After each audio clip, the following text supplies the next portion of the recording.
in hand. So another really big wicket. Probably the top 4 or 5, Dave. We need to get out really, really quickly, just so Glenorchy can give themselves a chance. Tossed up, worked into the leg side for a single. And that will be the over. 1 for 28 after 5. We've got Radhakrishnan 15 off 15 and Param Apol 1 off 1. It's probably the only big stadium where local cricket's being played now. There's club cricket at Bellreeve anymore? No. So at Kangaroo Bay? Yeah, all at Kangaroo Bay, and then the grand finals are usually played at Blunston Arena. So we had the Kookaburra Cup grand final, I think it was last week. So no regular season games. No regular season games at Bellreeve. So it's great to have these players playing on a ground like this. It really is important. And it's a real privilege, really, to work on a ground like this. Good experiences for the young players like Ashton Cartledge, who's making his debut on UTAS. Not many people can say that they that's right. Can do that on playing first-grade cricket. And they really do a good job to play. So we've got Dylan Hunter in now, going in for his second over to Uppal. Tossed up and pushed down the ground for a single. Really big wicket is Param. Need to get him out early. Can't let him go. Get a quick 50 or 60. That'll really damage. Thought he bowled very well earlier too on this pitch. He was looking very dangerous to the ball as well. It was an interesting choice by Glenorchy to win the toss and bowl first. Went back on it a touch and straight to the fielder at cover. Especially since University batted second in the previous game, so used to the wicket. Yeah. Again, just on the back foot. And again, straight to cover is Alex Roll. So 1 and 2 dots to start the over. Swept away into the leg side. Looking for 2. Really nicely done there by Kush Singh. Out on the boundary line. Looked like it was about to split the fielder there, and Nick Potts and Singh, but got there in the nick of time. Quite windy and blustery now, Bo, here at UTAS Stadium. The trees there in the background are moving a fair bit, so it's pretty swirly out there. It certainly is. Nicely flighted. Joel's Horn's going to get that one and throw it in for a single. And Radhakrishnan on strike. Got 1 to come in the over. 1 for 31 here at UTAS Stadium. Perler of a day. Pleasure to have your company wherever you're watching from around the planet. Flicked into the leg side. Potts was patrolling that boundary. Throws it in for 1. That's the end of the over. 1 for 32 after 6. Brilliant conditions here at UTAS Stadium. Radhakrishnan 17 off 19. Apal 3 off 3. And Giles Horn will continue to bowl from the Invermay Park end. It is starting to get a little bit blustery now, isn't it, Dave? Yeah, sun's out though, and no sign of rain, but it's quite humid. Yeah, it is. A funny old week with humidity. It's a bit muggy, isn't it? Yep. Horn to Radhakrishnan. Dancing down the wicket. Well bowled. Jammed him up a touch, didn't he? And straight back to Giles.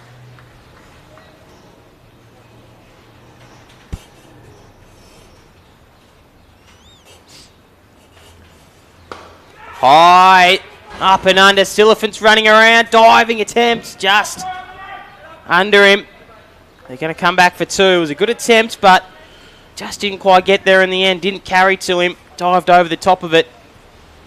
Left it behind and got up quickly and threw it in for 2. Tough chance here for young Blake Silliphant. Yeah, right on the boundary line. It's that wind we were talking about swirling around. We saw a few catches in the first game, didn't we, where it just sort of swelled up and didn't look too confident under it. Again down the ground. This time, Silliphant's going to get that one swiftly. It's going to be one down the ground. Nicely fielded quickly onto that one. Up and about now.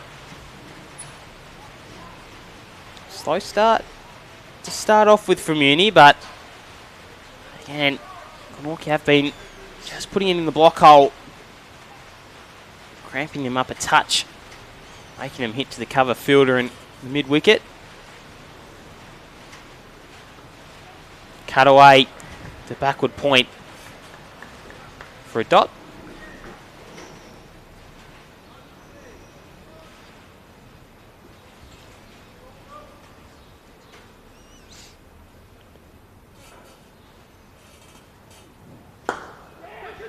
Nice drive.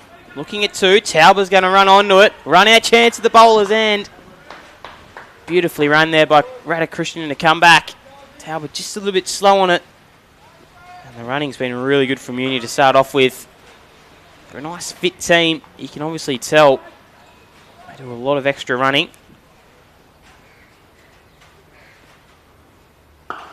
Slashed through the cover region. Nicely fielded by Winwood. That'll be the over. Been really impressed with Glenorchy so far, Bo. Like 7 overs gone, 1 for 37. And this Uni batting lineup is pretty strong. It's been a really good fielding and bowling effort from the first 4 bowls we've seen at the crease. Oh, it certainly has. All 4 of them have bowled well. Yeah, not too many bad balls within that set from all of them, as we see Singh come on towards the city end. Yeah, not too many bad balls, which would really please Captain Josh Hartill. It's probably been a weakness of Glenorchy throughout the season, just sort of letting loose deliveries get the better of them, and the batsman pouncing on it. So it's good that they're sort of taming the strike rate. It hasn't gotten out of hand yet. Yeah, just the 5.3 and over, so that's pretty good. Next 3 overs are, I think, really significant. I think we'll see an acceleration here in a moment. Dancing down the wicket. And the first extra of the afternoon. Just danced at him and chucked it a little bit wider. And umpire Mohammed Qureshi calls a wide. We're talking about bowling discipline. First wide, first extra. Yeah. In the the 8th over. So it's pretty good from the Glenorchy bowling attack. It's certainly a better start to this game that we've had in previous weeks. Sliced away. Only to third man. Braden Torber to throw it back in to Ryan Graham Daft, who's got the red gloves on this afternoon. As we mentioned, hasn't kept since last year's T20, so really good opportunity for him to get some time with the gloves. Really valuable batsman as well. I think he might be coming in at 5, usually opening in the longer format, but he'll drop down to 5 today, I think. Singh to Upal. Cramped him up, bowls him through the gates. Singh has his first of the afternoon. Straight through him. Really big wicket, Dave. Straight through the gates.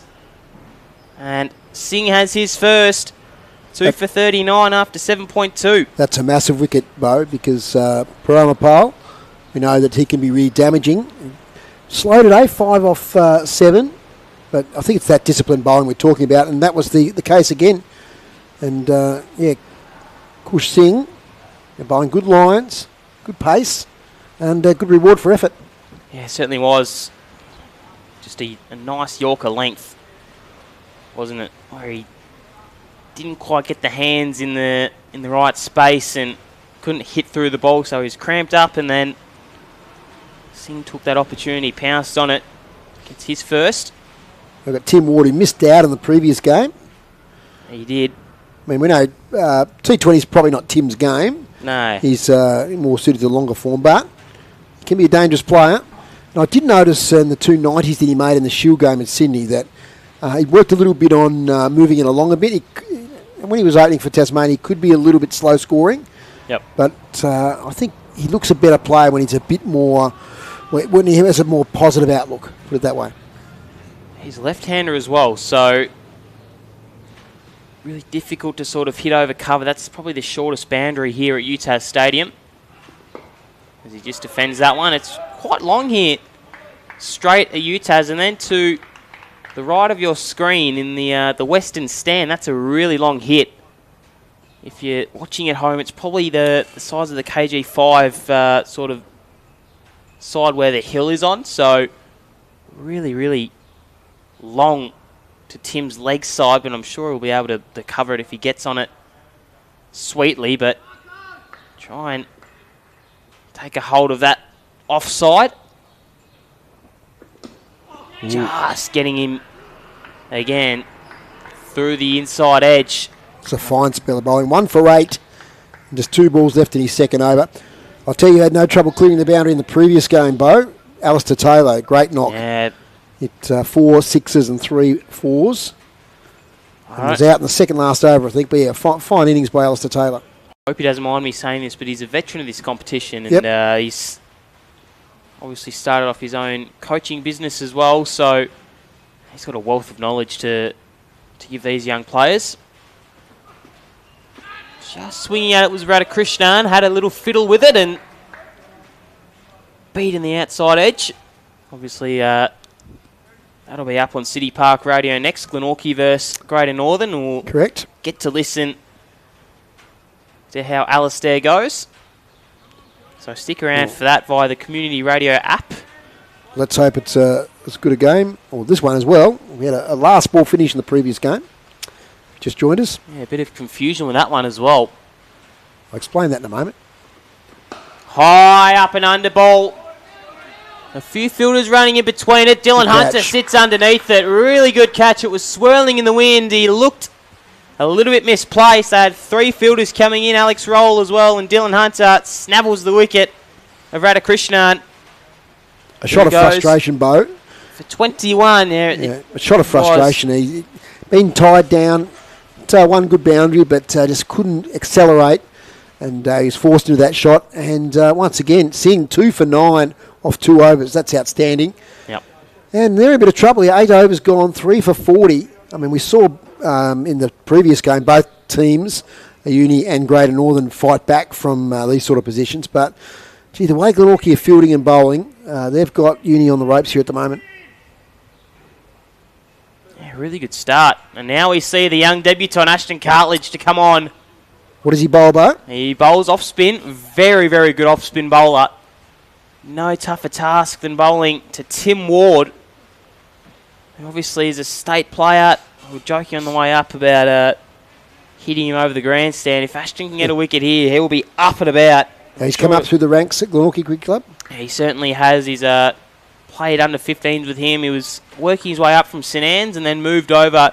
St Anne's and Glenorchy have a really good partnership, so he's come up through St Anne's, then 15s, 17s through the ranks. Here is Ashton's for his first ball. Nice ball out to deep cover.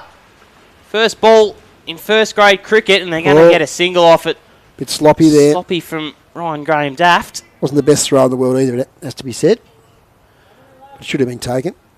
Yeah, it should have been, but that's all right. We'll give him an alibi. Obviously, just making his way back with the gloves is Dafty.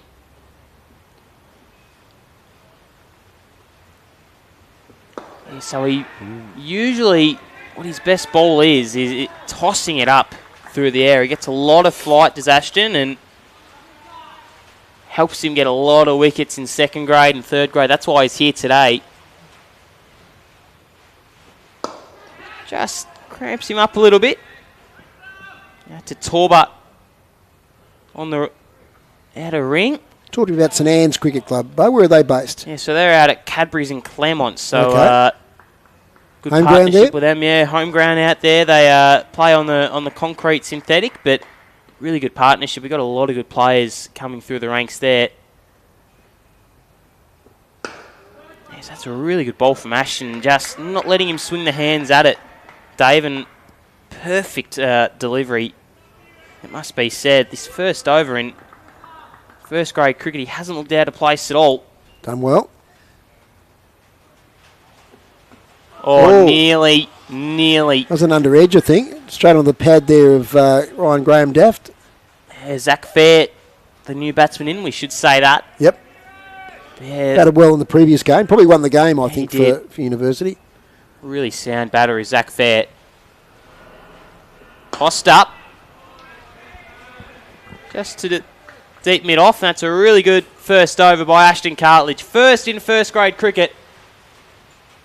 None for 4 for his over. 3 for 44 after 9 here at UTAS Stadium. Yeah, so that's under 5 and over now. So I think a good result from here for Glenorchy would be 130, maybe 140 at tops. But as I said, the previous game, 134, 135, that was the going rate, which I think's about right for a T20 game. Yeah, you don't see a lot of teams, particularly in first grade, sort of crack that 160, 170. No. They sort of go a little bit slower, but Lindisfarne yesterday cracked the 220. Okay. Zach Keoff, an import for them, batted superbly. Swinging with Zach Fair, Kushwinder Singh looking on fire at the moment. Now the Hurricanes player Bo Chowdhury. Is he linked to a club? He's with us at the moment, right. Dave. So us being Glenorchy. Us, full disclosure there. I should say no bias at all, definitely. But Chowdhury is playing for Glenorchy at the moment. He's but not today. Over in Abu Dhabi playing a T10 league at the moment. We won't see too much of him, I believe, obviously with the Big Bash coming up. Yep. But he played the first sort of 10 games with us. Or Glenorchy again, I should say, as that one's another swing and a miss. Really, really good cricketer is Chowdhury. He can play 360. Some of the shots, I'm not sure if you've seen them online, Dave, but there's a ball outside off, and he's stuck the hands out and flicked the wrist, and it's gone over square leg for 6. So, well, it was a big discovery last year, wasn't he? I think he was plying his straight up in Queensland, club cricket, and really the Hurricanes chose him, and he's been doing very well. Oh, that's a really rank delivery. Oh dear. Lucky to only get the 2 off that, because Fair sounded nice off the bat, but the square leg umpire signalled straight away to Mohammed Qureshi that it was just below waist high, but I tell you what, it was a close thing. Simon Burns, so that one will come Simon back Burns, for 2. yep. Yeah, he's done a bit of WBBL. Both these umpires, I'd probably say ranked number 1 and number 2 in the competition. Sam Burns a close 3. Really good umpires down here in Tassie. Just extending the arms, only for a single, out to deep cover. You're a bit disappointed to see the Hurricanes, that we're talking WBBL, the Hurricanes bow out the other night. They just didn't quite make enough runs, did they? Yeah, it was disappointing, wasn't it? Obviously, Lizelle Lee had a stellar season. Didn't quite get him over the line, but obviously her making team of the year is a great result for the Hurricanes. But again, it's another season where they haven't made it, which is unfortunate. Nice stroke down the ground, just through the fielder and Winwood. Shot. That's a really nice stroke down the ground. Perfect straight drive by Tim Ward. Yeah, beautiful shot. No mistakes in that. Didn't hesitate. Got the front foot out of the way. Head over it. Really nice ball. Superb timing there from Tim Ward. Yeah, it certainly was. He's striking the ball well at the moment. He did miss out, as I said, in the previous game today, but he's certainly in great form in the Shield game with those 2 90s. It'd be hard to adjust from white ball to red ball, I'd assume, for Tim. That one's a wide. Yeah, it wouldn't be the easiest task, sort of going from red ball to white ball, but not at all. And look, obviously he's coming down a level into club cricket, but he's not. Well, he might prove me wrong here, but he's not sort of player who's going to hit multiple sixes, and he's going to play still orthodox shots. And that off drive then was just an absolute beautiful shot. Really, really good anchor is probably what I'd say. Get him up. Well, he's coming at 4 today, so they obviously want him at the back end of the innings. Stroke out to deep square leg for 1. Nick Potts doing the fielding on the boundary there. I'm not sure if we'll see him bowl. Obviously still with a bit of a side strain injury, but we'll see him bat definitely in the top 5 at least. Very, very talented cricketer is Nick Potts, coming from Derbyshire. Spoke to him earlier in the piece before he went on the plane to get here, and he said he was just really excited to explore, and it was a great opportunity for him to get some more cricket in during the winter in England. Really excited. He's obviously with his partner Ella down here, so they're going to be travelling around, and it's great to get some high quality players like him. Little jab at it. Just as a comparison, Bo, in the first game after 10 overs, the Raiders were 3 for 51. So based on that, you'd be thinking 130, 140 from here. Would be a good result and might be a winning score.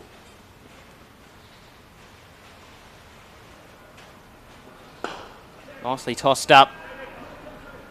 Looking to come back for 2. Potts pouncing on it.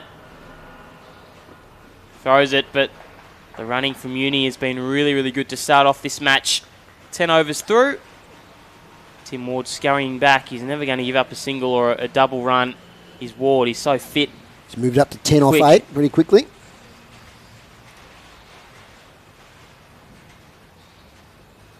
Tossed up. Down to mid-off for a single. Really good over. Been impressed. He's not showing any nerves, the young man, for his first game. No, he's certainly not. He's not really someone who does show a lot of nerves, Ashton. Again, tossed up. Just pushed into the leg side for a single. You mentioned St Anne's before, Bo. What other clubs are based in the northern suburbs there at that lower league? So, obviously, we've got the Marcus Tigers, who I play for. They're sort of a 4th and 5th grade team. Yep. Come back to that. Where are they based? So they're based out at Ogilvy at the moment. We train out at the TCA. We've got Wellington Cricket Club, who a lot of TSL players have been playing over there, actually. Dan Muir, Luke Nicholson, Isaac Manson, 1st grade. Ooh. This one's flicked. It's long. It's high. It's just gone over the head of Giles Horn. 4 runs. He just came in from the boundary rope a little prematurely. Yes. Went over the head. He burst through onto the scene. You got it right there, Bo. He came in anticipating the ball was going to fall a little bit short, and then it's carried further than he thought, and he was caught with the ball sailing over his head. So it's one of those difficult ones. We talked about the swirling wind. Obviously, the area of the ground there underneath the scoreboard's quite exposed to that wind without any grandstand. So not making excuses, but not an easy catch as it may have looked. It's probably maybe that sort of boundary side, because it's the shorter boundary. You probably want to be hanging on the rope a little bit and then trying to run in full tilt. As we see the big truck, Alex Winwood, come in. He's been playing out at Ulverston, captaining those. I think it's the red caps or something out there at Ulverston. And he's played a bit of cricket here with the Raiders as well, so quite well. So he came to us last year, had a full season at Glenorchy, and then opted to go back to Ulverston this year, but playing the T20s up here. It's great to have him back, a really good guy in the change rooms and good cricketer as well, left-hand bat. Had a few good knocks for Glenorchy. Nicely tossed up. It's good to see he's got a haircut as well. That one's out to deep cover. Fine leg third man in the rope. They've got 3 out on the leg side. This one just pounded to mid-on for a single. Giles Horn out there on the boundary rope.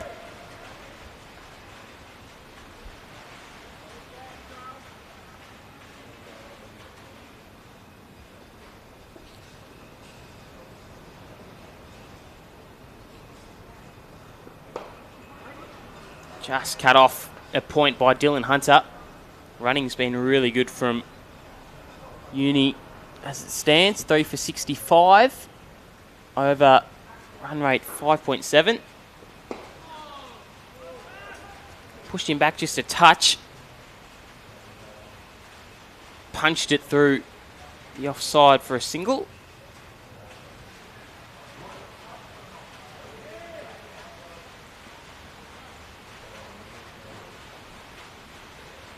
Reverse switch it. Umpire Qureshi is going to give it. LBW, Tim Ward, not happy at all. It was a good shout. It was the old switch hit. And we were slightly right of centre here. Probably where you're looking at the camera, we're in that same position. So hard to tell. But, yeah, that was a confident shout, Bo. Yeah, he didn't look too happy with that decision. Did he hit it? I'm not too sure. But the old saying goes, you miss, I hit. Hit him big plumb wicket. Plumb on the pad, and it certainly is.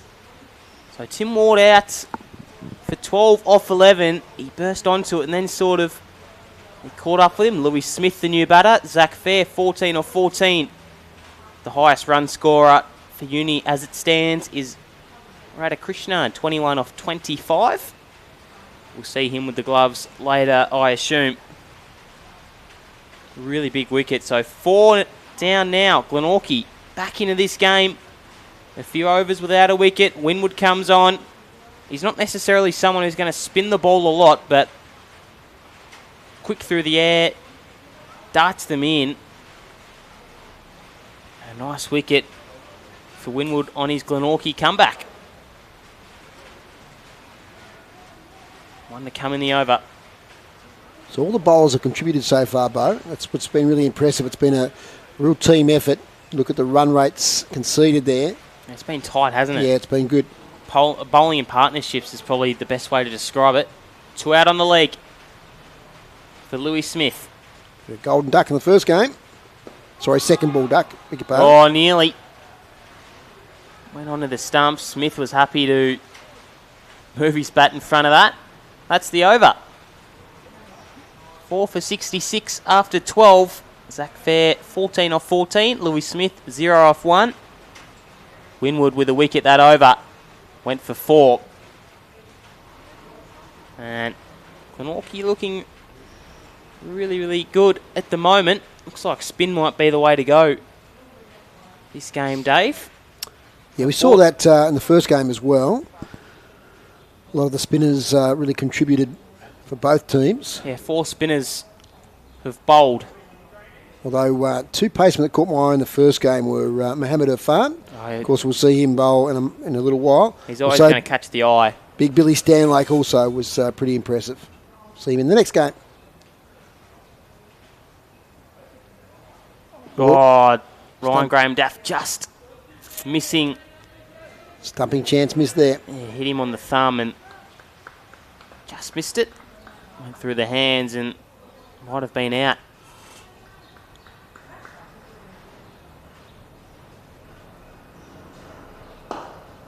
Punch down the ground for a single.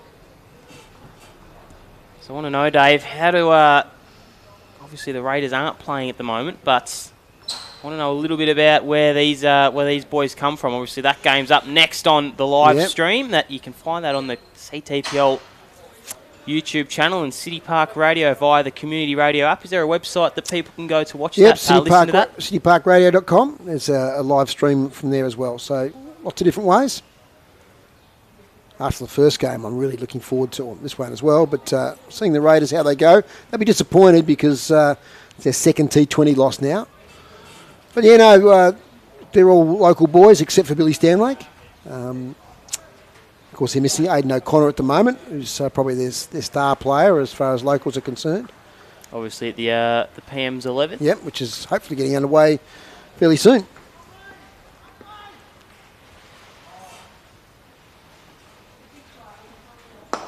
Fair, just punching it back to Silliphant at deep mid-off.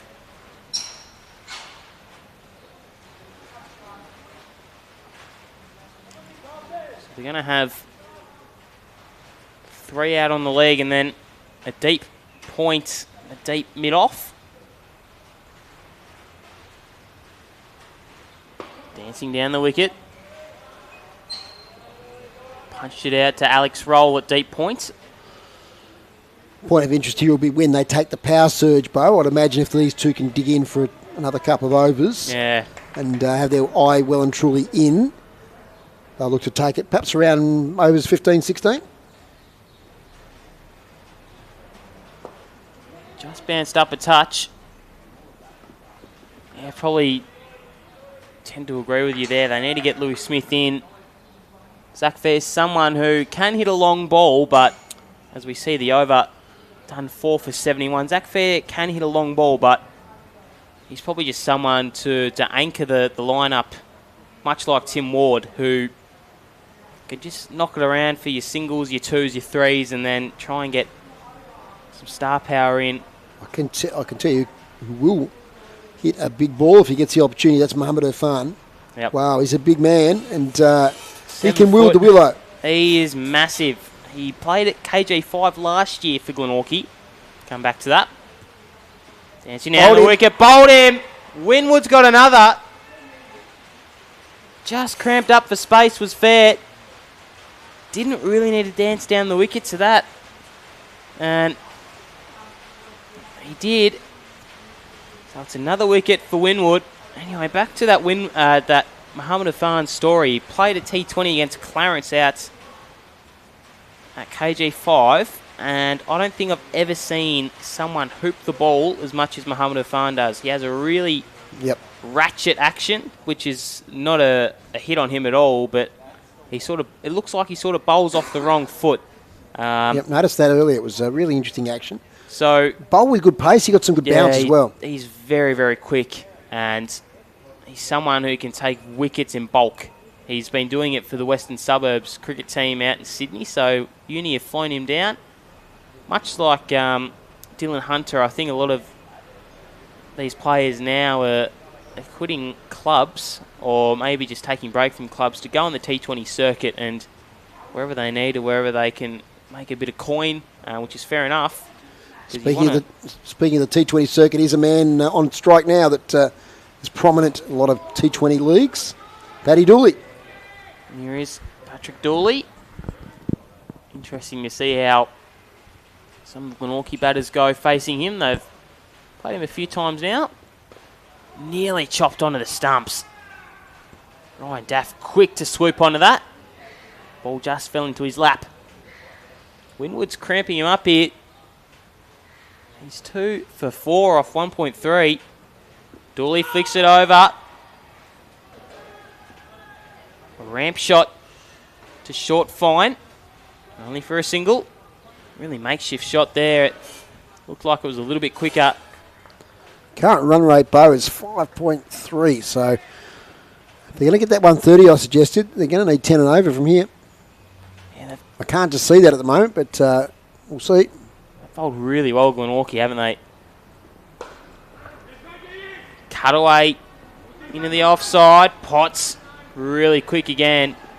They do have the power surge to come though, Bo, so that could be an issue. Not the best throw there by Potts, but what I love is that he's quick onto the ball and shows intent. He's running in really quickly. I guess that's what comes with a county cricketer. Again, slashed away into the offside. Oh, really big shots being played by Uni. They've only scored the 2 or 3 boundaries, and they haven't looked like going massive, as it's 5 for 74 after 14. No big sixes, or that was that 1-4 that went over the top of Giles Horn. That was probably the biggest one of this game. When you looked in that board, a lot of players with starts. Radhakrishnan 21, Chapman 11, Ward 12, Fair 17. So a few got their eye in, but just didn't go on. Yeah. That might be a annoying little stat for Coach Ben Hilfenhaus, who's just in front of us here in the commentary position. The wind still is picking up here. Swirly breeze at Utah's Stadium.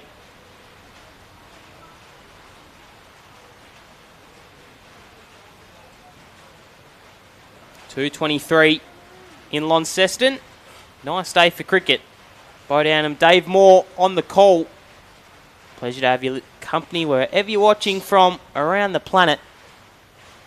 Glenorchy versus Uni. In the round 11 of the CTPL, nearly a diving catch there from Hartill.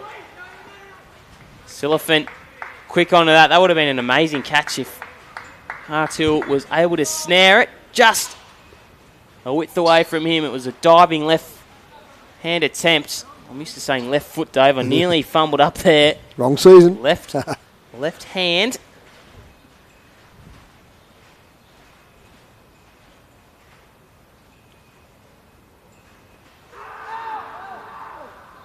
And Daff went up for it. Shout for the stumping there. Muhammad Qureshi saying nope.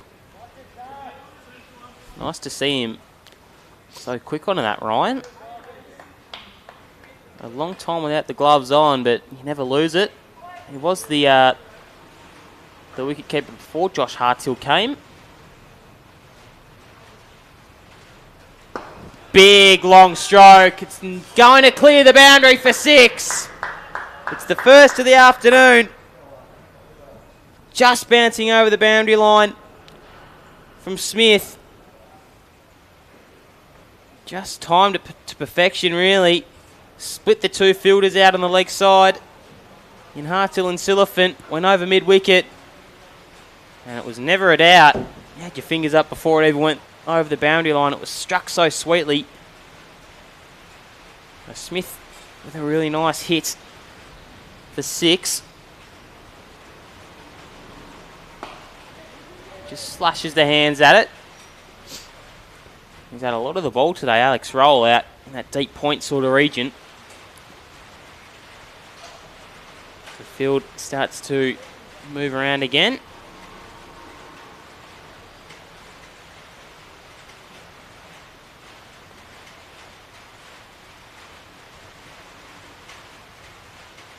Bowled him. Leant back on it a touch. Now there's a bit of consternation here. It's the leg. The interesting thing, the leg bail's gone off. It's out, I think. Keeper did take the ball. Now, Paddy Dooling saying that it was the keeper that knocked the bail off. So a bit of a moment here. The Glenorchy players are congratulating each other. So Dooley's been given out. Bowled him was Horn. Yeah, interesting. Hilton House not happy with it. So the interesting thing for me was that it was outside off stump, yet the leg bail was dislodged. So yeah, it's a good point you raised there. Anyway, it's in the scorebook now. Might have spun back in. I'm not sure. I'm not trying to play devil's advocate because I work for Glenorchy, but might have. We'll have to look that one on YouTube tonight when we get back home because it did go through the hands of Ryan Daft, so the ball went through the hands of him. So it's whether it flicked the stump on the way through to him or not. Now, big Muhammad Irfan trenches his way out. Look at the strides on the big fella when he gets to the crease. And he's at least, he'd have to be 6'7", Dave. I was speaking to him last year, and he's massive. Ben Hilfenhaus is still down there, not happy with that decision at all. Anyway, as I said, we can't change it. It's happened. 6 for 82, and they're in a fair trouble here, University Cricket Club. I can understand why, because it didn't look to the naked eye, it didn't all sort of work itself out. Just the fact the leg bar was dislodged just interests me, but anyway. Anyway, 6 for 82 after 15. Horn finishes his over. Andy Spell, 2 for 26 from Giles Horn. So let's look at it. We've got 5 overs left. 8 and over gets you to 122. But the wickets in hand now is the issue. I think this partnership, well, it was a 7th wicket partnership that really got the game under control for University in the last game against the Raiders. So was it these two? I think it was Irfan and Fair on that occasion, yeah. So wait and see. And I think you've seen the power play signal there, Bo. Now the power surge. Power surge, sorry. That's all right. We've got Smith and Irfan. And who are your power surge bowlers? And Dylan Hunter is going to bowl this one. And who do you reckon will be the other one? I reckon Tauber. Looks like he might be warming up. Braden Tauber. It either will be him or Kush Singh. I couldn't see Ashton Cartledge coming on. It might even be Alex Winwood, but he was bowling from this end. I'd probably bring on another spinner just because they've worked out today, and you don't want to give up too much. Alex Winwood, 2 for 7. Yeah. You have to be a candidate. Do you go the double spinner, though, is probably what Josh Hartill's true. thinking. True. Traditionally, you go your two best sort of change-up bowlers who can put it into the pitch, slower balls. Anyway, it's Dylan Hunter. Kush Singh nearly. Gee, I tell you what, if Graham Duff Very had taken close. that. Very close to the stumps. So they've got a long on. And they've also got a deep square leg. Mohamed Irfan on strike to face his second ball of the game. Big bustling Mohamed Irfan. He's got an inviting gap at mid-wicket and also at mid-off. Let's see what he can do with it. Hunter to Irfan. Slow. Well bowled. Bit unlucky there. He nearly fielded off his own bowling for a dot ball, but yeah, well bowled right in the block hole. Speared it in. Gave Irfan no room to clear that front leg. So good start. It's a power surge. He's an experienced campaigner though, Mohamed Irfan, so we'll see how he can go.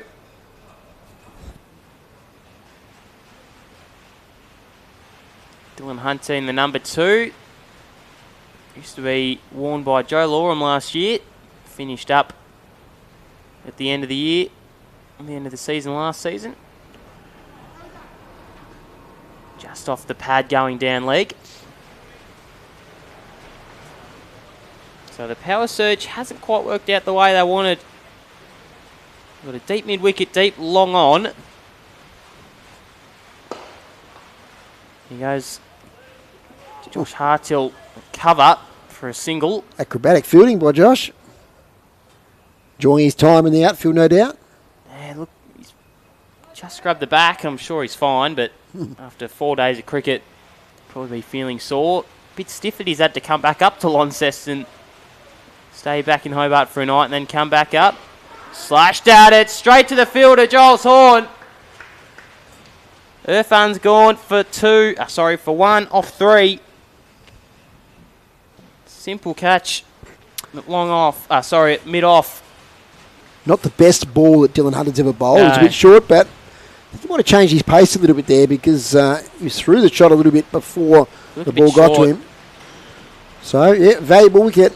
And that was the partnership, I think, that could have lifted it potentially to 120, 130 with Irfan there. It's up to Louis Smith now to hit some big balls in these last 4 overs. Jankowiak isn't the worst batter, though. Jericho Dickens, I'm pretty sure, was opening the batting for uni first grade a few weeks ago. It might have been my eyes misleading me, but... And, of course, young Gunson there was the hero of the previous game. He came in under a lot of pressure. Yeah. He got himself 2 off the second last ball and then a single off the last ball to get the uni boys home. You can't blame Mohamed Irfan in that instance. He needed to get runs. It's not his job to get runs. Just a good piece of bowling, I think. Yeah. I said it wasn't a great ball, but now I'm thinking it. Reviewing it in my head, it was just it's a little bit pace off, and he tried to hit it over that gap at mid-off. Yeah, into the wicket. Yeah. He just he stuck the bat out at it, didn't quite hit through it. So again, long on, deep mid-wicket. Umpire Qureshi, what's he going to say? He's going to say no. Hit him on the pad. The only signal he gave was over. Great over. Great over there for, 2 runs and a wicket? 3 runs and a wicket there for Dylan Hunter. That's impressive stuff. 7 for 85. Hunter 1 for 14 off 3. And it looks like it is going to be Braden Torber. He's been mentored by James Pattinson and Peter Siddle over at Dandenong, Dave. So he's a really, really quick sort of, gets a nice little bit of extra bounce. And 2 overs for 6 in his first spell was really impressive. Yeah, he's someone who, he got a lot of wickets last season. He's someone who, when he's on, he is really, really on. And then when he's off, he's sort of, it's hard to bring it back. But I'm confident that these fields he's setting, he's got a deep fine leg, and a deep square leg as well. The coach of Glenorchy, Bo? Josh Hartill. Josh Hartill was the coach as well. And the coach captain, and then Brett Jeeves, the president. Brett here today? Don't think I saw him. Oh, nice high ball. That is massive. Over. Long on. Bounced in between the rope for 4. It was high. Coming back to your question, I'm not quite sure. I've seen Brett. I reckon his younger sons, watching. Henry and Edward, would be playing cricket somewhere. I've seen Reece Williams in the crowd, though. He's having a year off, apparently. He played a few first-grade games last year. And it's beautifully played there by Louis Smith. Yeah. And all the responsibility is now on his shoulders to boost his score. Goes again. Cracked it out in between square leg. Running around his Nick Potts. Just fumbled it. Coming back for 2. It was short. He bowled it to the field though, Dave, so it's not necessarily a bad ball, but giving up 2, he probably would have liked it to go a little bit further, so Nick Potts had a chance in catching it. What they'll be looking for here is maybe a 15 to 20 off this over, just to get themselves a competitive total to defend. 6 off 2 balls is a good start. It certainly is. They definitely needed it. 7 for 91. Torber in to Smith. Goes the ram shot. Bowled him. Torber's got one. In his return for Glenorchy, he's got a wicket. Bowled Louis Smith. That was on the leg stump. Went for the ram shot. Was a little bit adventurous with it. It was the right sort of shot to play, I reckon, because they had 2 men up in the circle for that ram shot, but looked like it was a little bit of extra pace on that from Torber. Bit of an effort ball, and he goes, Louis Smith. Yeah, well bowled by Torber. A good comeback after being hit for 6 off the first 2 balls. And now 8 for 91. They're in deep trouble now. University Cricket Club. Maybe 110 now will be a good result.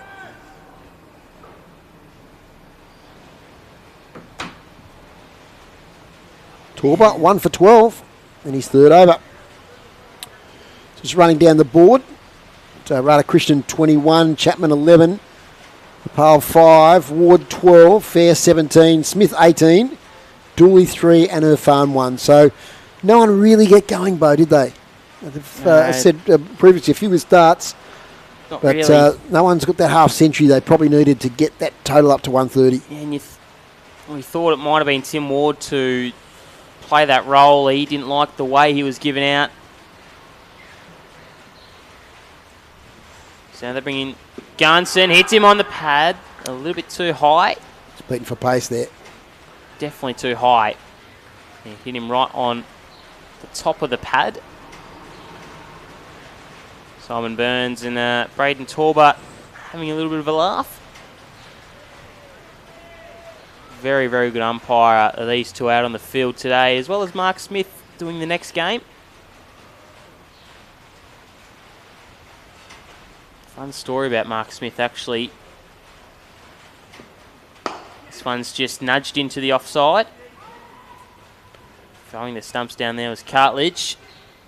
You're up here for a game last year, Dave, that you probably were talking about, where Giles Horn played well, and there were a bunch of, it might have been Mowbray or a different team right in that stand over there where a few people are, and Mark Smith was the umpire, and I only just learnt this, but he'd given a few people out that probably weren't out the day before, and they've come to the game and started booing Mark Smith, so that's a little bit stiff. It is a bit stiff. Took it like a champ, though. As umpires do. They're very resilient folk. They are. Have to be. It's not like football, though, where you're always copying it. Just jams him up a little bit. They'll scurry through for the single. He's a good umpire. Mark Smith knows his stuff, that's for sure. 17 overs gone. 8 for 92. So 3 overs to come. So got Yankoviak and Gunson at the moment. Dickens to come. Tell you what, I was impressed with his bowling in the previous game. young Dickens. His first name's escaping me at the moment. Jericho, that's it. Come off a longish run for a leg spinner, but he bowled really well. Yeah. So many good young cricketers around, Bo, in the Cricket Tasmania Premier League. It's good now, Dave, that they've got a Cricket Tas pathway now that's set up. We have Glenorchy have a few players in there like young Ryan Green, Lucas Camrick, Zach Fitzner. I'm pretty sure Jonty Dakota's in that as well. So it's great to have a pathway for these young players to get in a really professional environment. That one's pushed in to the offside. A single. Yeah, it's great to have a pathway for young cricketers to get into.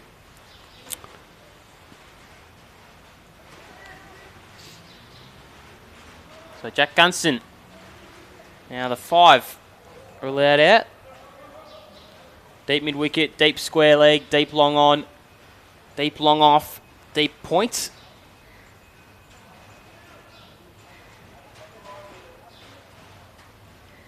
Points just moved around a touch. That one's flicked up, nicely flighted. Roll will do the fielding on that occasion. Just another one. He's had a lot of the ball today, Alex Roll, out in that sort of...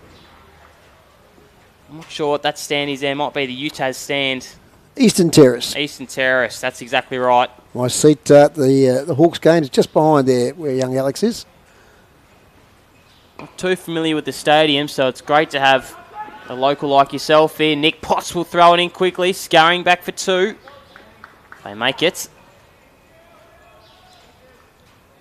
He would have been in nearly every second or third weekend in the season, wouldn't you, Dave? Yeah, no, I really enjoyed coming to UTAS Stadium, obviously to call the great North Launceston Footy Club, which was so successful last year.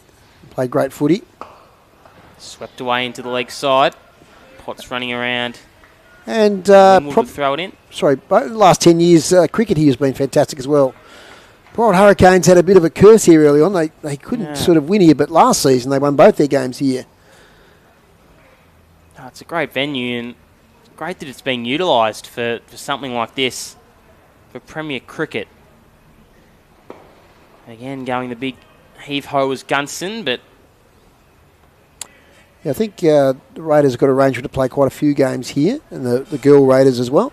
Yeah, who've also been very successful. Well, you have a brilliant stadium like this, you may as well use it. And that's exactly what they're doing.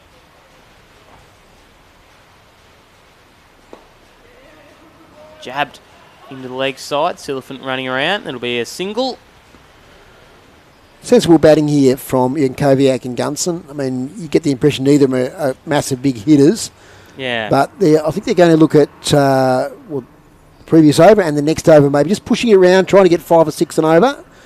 And then in that last over, maybe take a few more chances. Try and get it up to 110, 120. 8 for 100 after 18.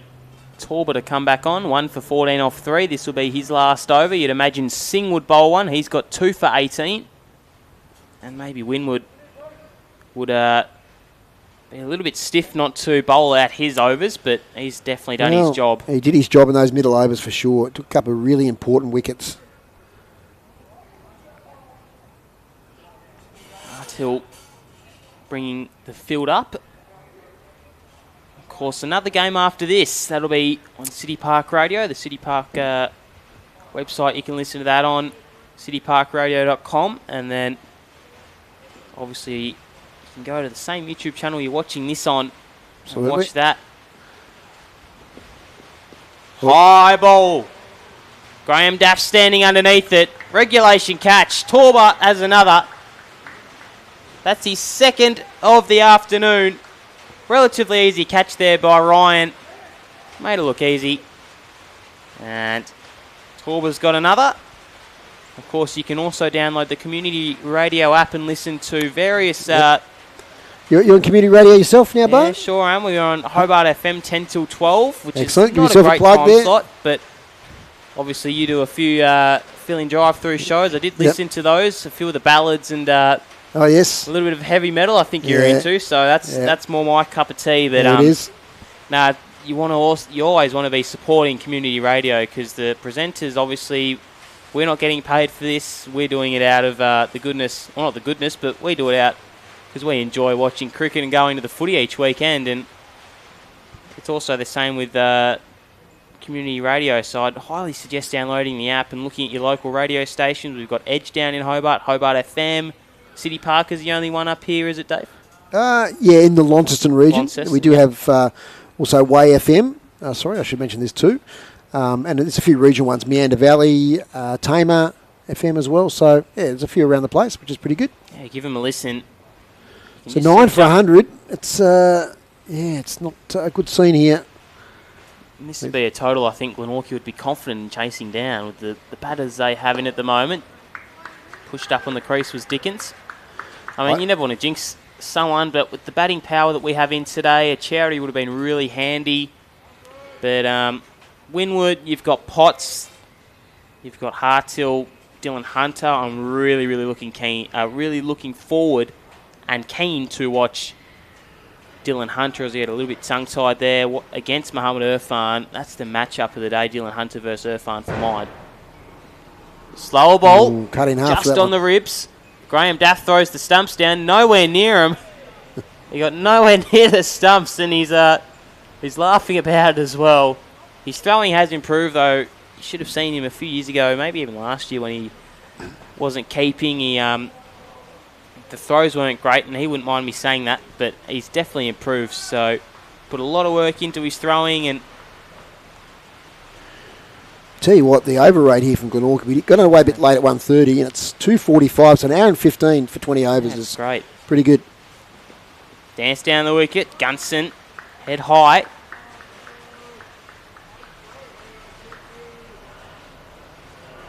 Umpires thinking for the one over the shoulder. Mohamed Qureshi didn't want it.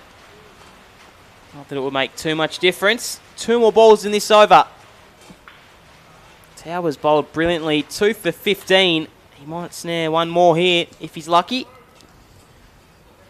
One more over to come after this, and then we got the innings break for 10 minutes. Slower ball into the pitch, just on the knee roll. Nudged into the leg side, and Daft not going to throw the stumps down on this occasion. Another single. Leg by, in fact, 1 to come. Radhakrishnan, the top scorer, 21 off 25. Second of that was Louis Smith with 18 off 13, and then Fair 17 off 19. So no one really got going. Again, just back of the length. Hard to put the hands through that. And that will be the over, and Torba done. 9 for 102 after 19. Torba 2 for 15 off 4. Outstanding effort from Torba. All the bowlers have really bowled well. Wickets have been shared around. 2 to Torba, 2 to Singh, 2 to Horn, 2 to Winwood, and 1 to Hunter. So yeah, they've shared them around. They've bowled well.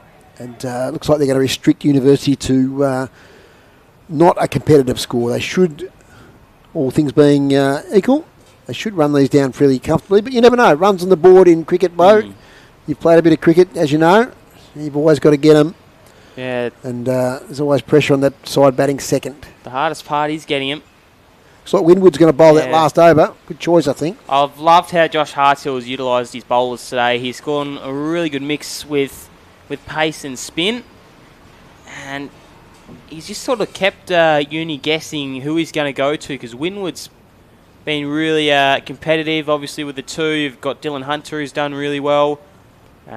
Singh also the fast bowler, Torba, so a really nice mix of spin and pace there to bounce off. Switch it up. Swept into the leg side. Again, Alex Roll out there for 1. He's had a lot of it. He's got a leather poisoning out there.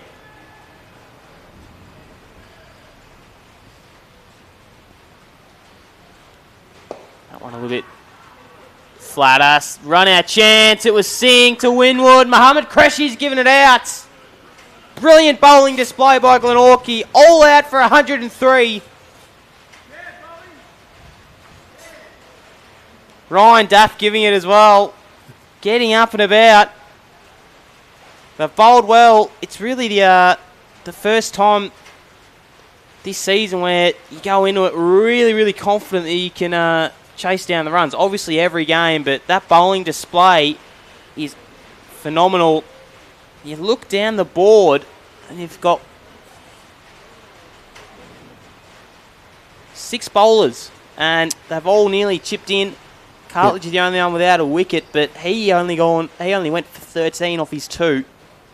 So obviously the pick of the bowlers there was Winwood, 2 for 8 off 2.2. I mean, that was good was that outstanding. display? So they all bowled well. Some batsmen got a start, but nobody really went on. We just run down the board quickly. Radhakrishnan 21, Chapman 11, Pal 5, Ward 12, Fair 17. Louis Smith, who hit a few there towards the end, 18 off 13, was a good contribution. Dooley 3, Irfan 1, and Koviak 6. And I think the last man out might have been Gunson. So, all out 103. So, Bob will have a bit of a spell for 8 minutes or so. And when we come back, we'll have the next innings. Certainly will, Dave. No worries.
Yes, hello and welcome back to Round 11 CTPL action live from UTAS Stadium. It's currently an evenly poised match. Mohammed Irfan's going to open the bowling for UTAS.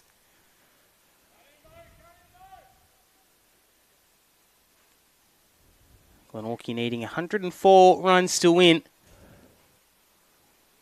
They'd be quietly confident heading into this, but Mohammed Irfan poses a big threat. The former Glenorchy player, Western Suburbs, dominant grade cricketer on the Sydney Thunder supplementary list last year. Really odd bowling action, but he's someone who is going to hoop it a lot. Two slips in. Big lumbering Mohammed Irfan. Let's have a look at what he can do.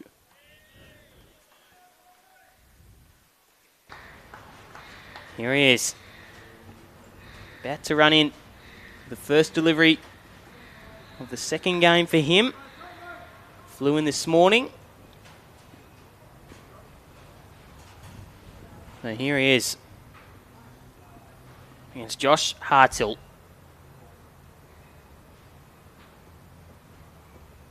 Nearly just beating the outside edge. Went for a cover drive and Mohammed Irfan bet him on that occasion. He's going to hoop it a little bit, Mohammed Irfan. Swings it in a mile. Very tall, so he gets that natural bounce. Let's see what he can give to University this afternoon. Back to Hartill again. Hartill defending. Just off to point. Dot ball.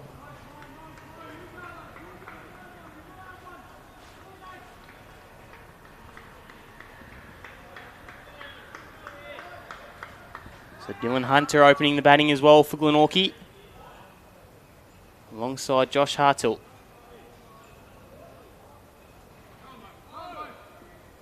No fun again for ball number 3. 2 dots to start.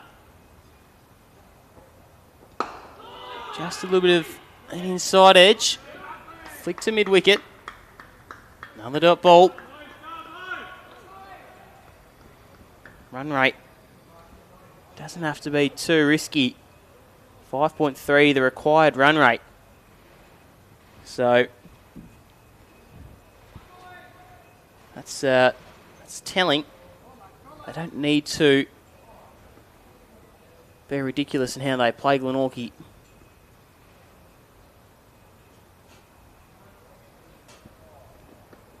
Hit him high on the pad. Going to second slip there. Mohammed Irfan, 4 dots.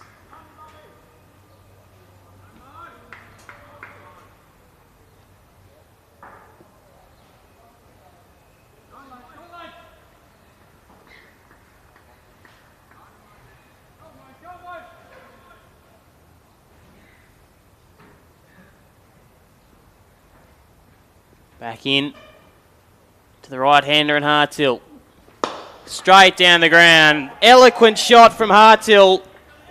Burst down the ground. First boundary for him. Just leant over at a touch. Irfan a little bit full on his length. And Hartill made him pay. First boundary, first runs for Glenorchy. Hartill with a solid 4. Played in the second 11 game out here earlier this week. And he's done well just to lean over that one and go eloquently down the ground. Just dinks it into the offside. Good over by Irfan. 4 from it, none for 4 after 1.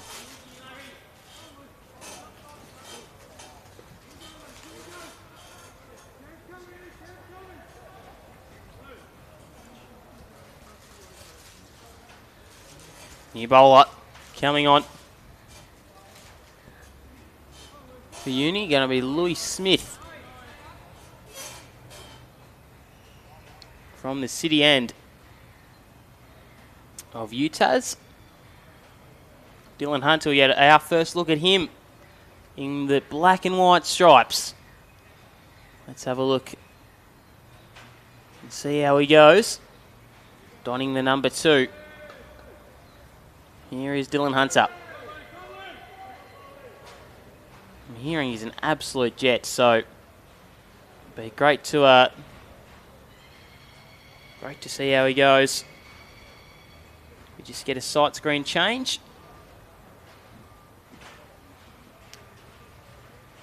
.304 here at Utah's. Sun just dying down a little bit. Clouds starting to merge over. Still quite humid though, so you'd expect that a little bit of swing will be in play, especially with the new ball. So our first look at Dylan Hunter in the CTPL. Louis Smith the bowl to him.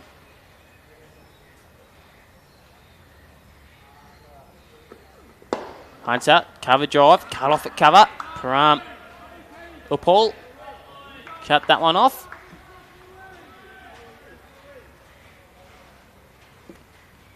Second of the 2 games here for Uni. They'll head off home after this. I believe a few of them went to play golf this morning or yesterday. Nice little retreat up at Barnbougle, of course. Nice part of the world, Launceston. Hunter, down the leg side, wide.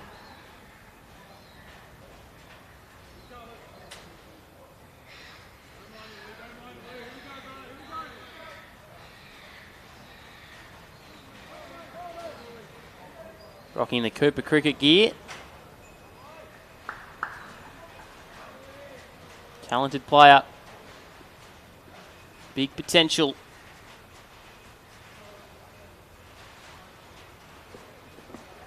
Just nudged it away into the leg side.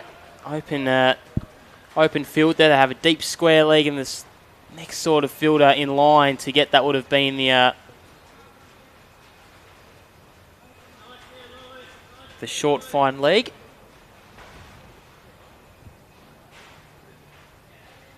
Four to come in the over. Artil 4 off 6. Hunter 1 off 2. Run rate required 5.2. Current run rate is obviously 4.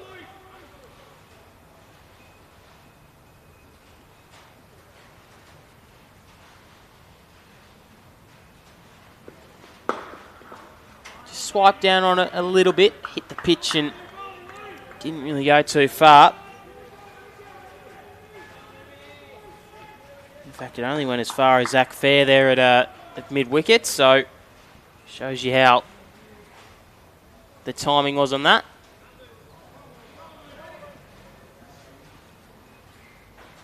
Still a little bit of wind around. This one's fuller and blocked by Hartill.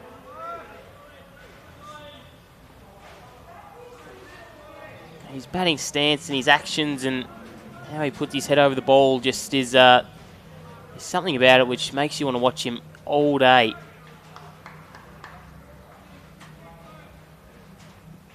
Just looks a really tidy cricketer. It's Josh Hartill.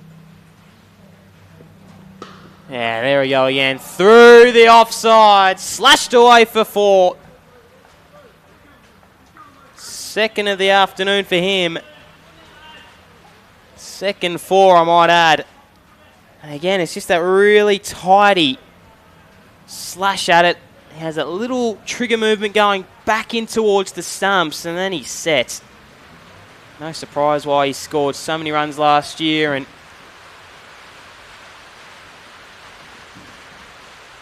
the rain might just be starting to fall, I'm not too sure. Might just be the wind.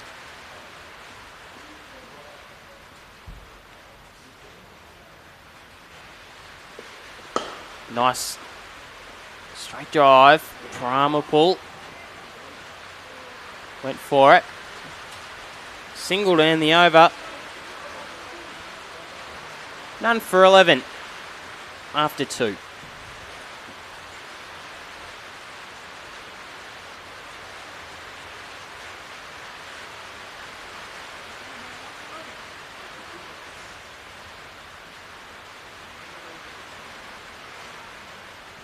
Yeah, so little sprinklings of rain now. This would be really annoying for Glenorchy if it starts to get any heavier than this. This is fine to play in, as we see Irfan. Traps him on the pads. Too high, says Simon Burns.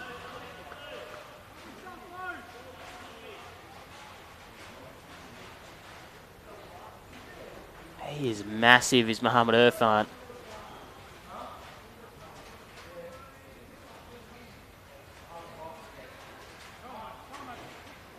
Absolutely massive. That's why they've got him to open the bowling. Brings that extra bit of pace, extra bit of bounce. Swings it in, out. Hartill down the ground. Didn't get too much of it, but goes over the infield, rolling away. Just plugs in the end. Dooley will run onto this one. Come back for 2. Just plugged. Outfield down this end is a little bit slower.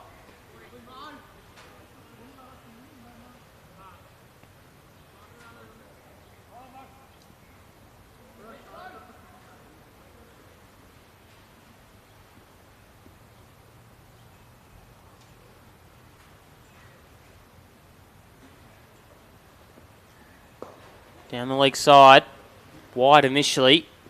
We'll come back for another, so 2 wides. Moves the score up to none for 15.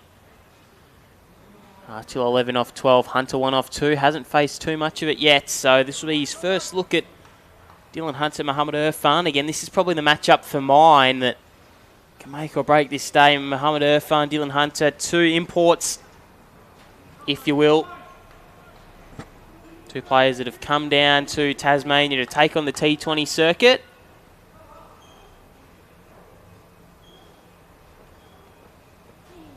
Just a little bit too late for that one. Dropped down a touch, didn't even carry into Nikithan Radhakrishnan.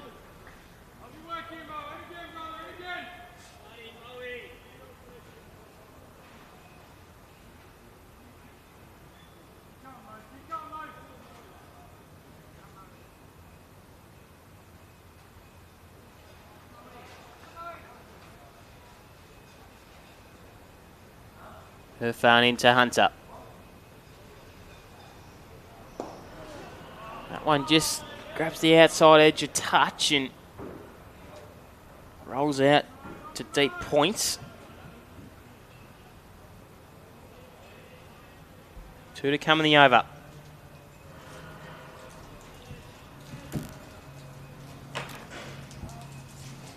Slow start from Glenorchy, but they didn't really need to be silly in their approach and go ballistic or throw some haymakers early. They can just relax into the innings, which I think is probably going to be Josh Hartill's approach. Very laid back operator is Josh, and not taking on too much. Obviously those 2 strokes down the ground. Again, swatted away. Fielder has to make a lot of ground up, slides through on the rope, does well, just in front of the stand, the western stand, come back for 2.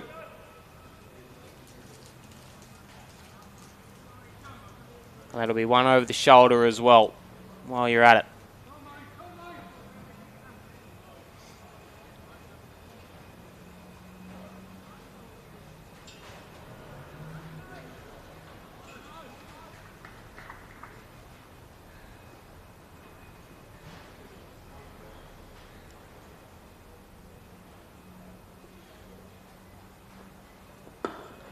Dabbed into the leg side. Short fine will get it. In for a single, that's the over. 1 for 19 after 3. So 14 off 14 for Josh Hartill. Dylan Hunter, 2 off 4. Hasn't had a whole heap of strike. Mohammed Irfan, 0 for 12 off 1.6, which is actually 2 overs. My mistake there. We'll see Lewis Smith come back on. Haven't seen a spinner just yet, so maybe that will be the way to go this innings. Let's see.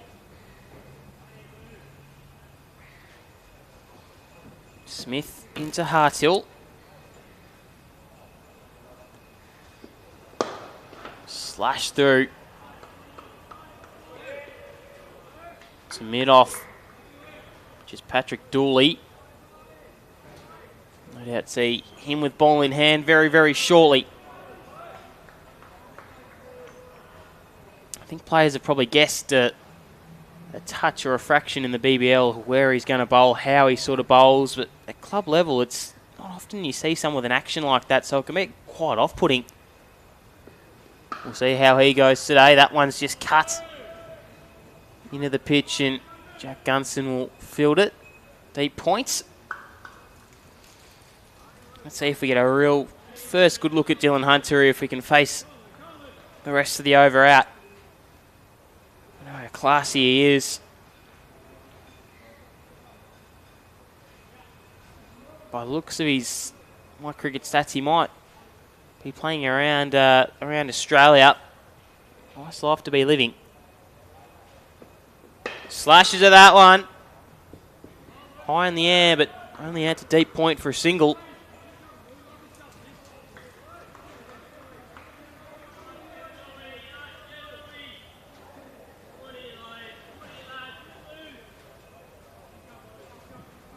Still relatively chatty in the field, Uni.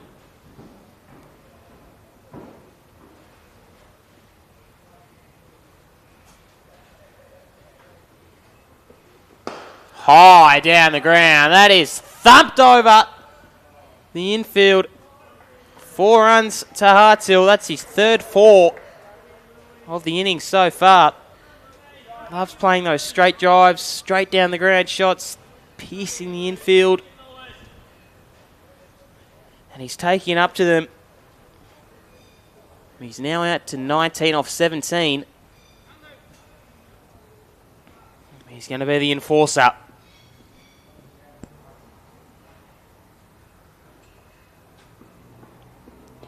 Went for the big swing. Probably not in the area he wanted it to be. Maybe judged it a little bit. He was more outside the off stump to try and cut. There's heavily stacked field. I've got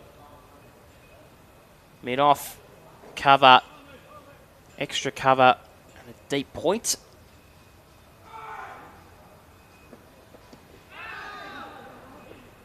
Going to snap through for a single. Going to be a leg by though.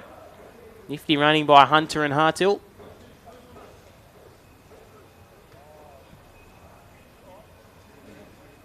And that will be the over. None for 26 after 4.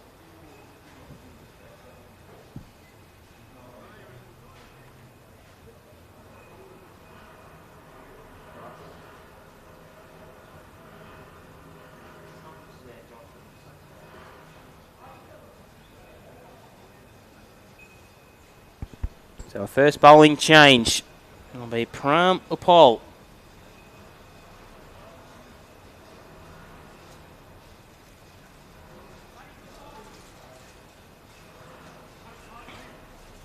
Played a bit in Darwin. As Pram is a really handy cricketer. We saw that with the bats a few weeks ago in the Kookaburra Cup Grand Final.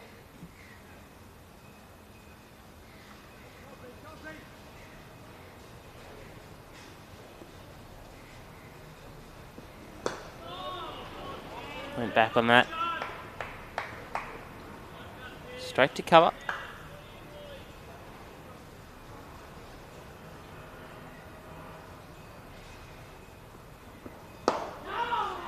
Just out of reach for a pole. And it'll be a single.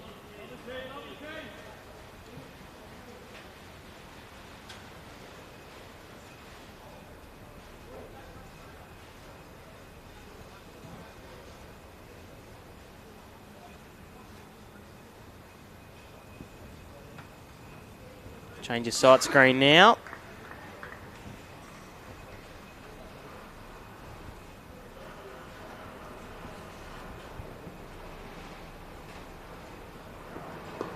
Hunter just push back on the crease.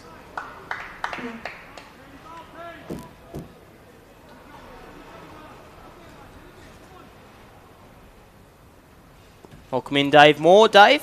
Yeah, thanks, Bo. I just needed a bit of lunch. I've been on air all day, so thanks for doing those 5 overs.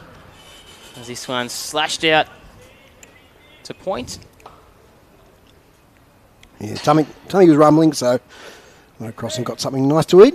Yeah, now I'm ready to go again. Might have to copy you after this game. No canteen here at UTAS. No. There's a Shell service station over the road. It's got some nice food, so. Yeah, you're onto it. He'll push back in the crease, but again, the running today from all teams that have been playing today really have been quite good. I've been taking the singles, the quick singles. Just cruising here, aren't they? Like, they know that the run rate required's not, it's only Yeah. 5 and over, so they're going at 6. Yeah, so they don't need to be silly. Absolutely. Their approach. Went back on that. Shot. Went for a cut. Of course, now the field's out. Single. There's an easy 5 to 6 singles and over, isn't there? Yeah, that's the thing. Do you look at bringing the field up as we see the over gone? No for 30 off 5. Till 21 off 22. Hunter 5 off 8. Notice the covers have been brought round here in front of us, Bo. You were right, there was a little shower before. It's hard to tell because there's metal expansion that happens when the sun comes out here and you hear that crackling noise, but there was actually a little shower before. The radar says there's not a lot about, but let's hope we can get through. Some good cricket still to be played. So the new bowler up. Double bowling change. It's going to be Paddy Dooley from the city end. I'm assuming that's what we call it here, Dave. That's correct. He bowled pretty well in the first game, bowled 3 tight overs, and then went for about 20 in his power surge over, so it was a bit unusual.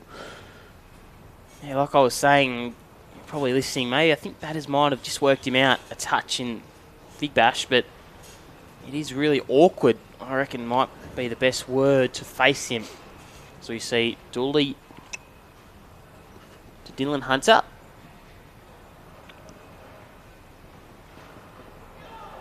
Just off the ground, hit him in the head. Unlucky for Dooley. I don't know if you were at the Big Bash game, Bo, towards the end of last season. It's one that Hurricanes was almost their last chance to get in the finals, and Jake Weatherald, and I can't remember who the other batsman was, absolutely took to Paddy Dooley in a big way. I've never seen Paddy really taken down like that before. I think the strikers were chasing a modest total and got them about 3 or 4 overs to spare. With 1 down. 2 down it might have been. Again, just missing him. Wide ball. Not happy with that, Paddy.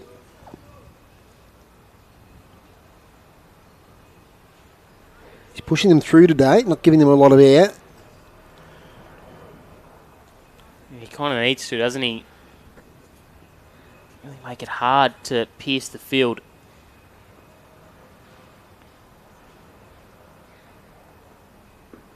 Hunter just looking at cutting that one through the hands of Rado Christian. He's struggling a little bit. Got a bottom edge, I think, Dylan Hunter. Bo.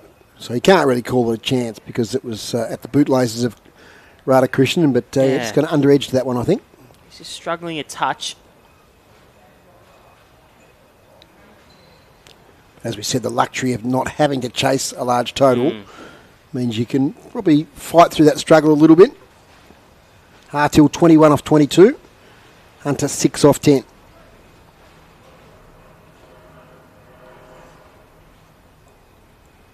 Dooley to Hartill, his first look at him.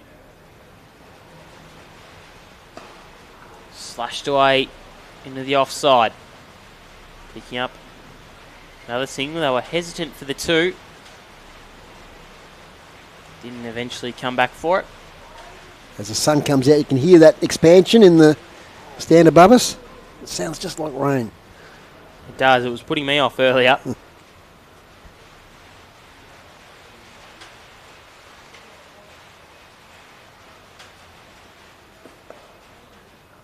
Went back only as far as Hip's square leg. So Hunter moves to 7 off 11. Hartill 22 off 23. He's looked a dangerous player. Hunter just settling into CTPL. Wouldn't have faced many of these bowlers, if any.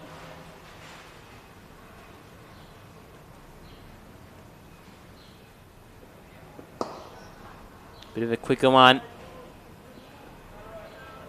Just sort of punch down to Yankowiak. A deep mid-on.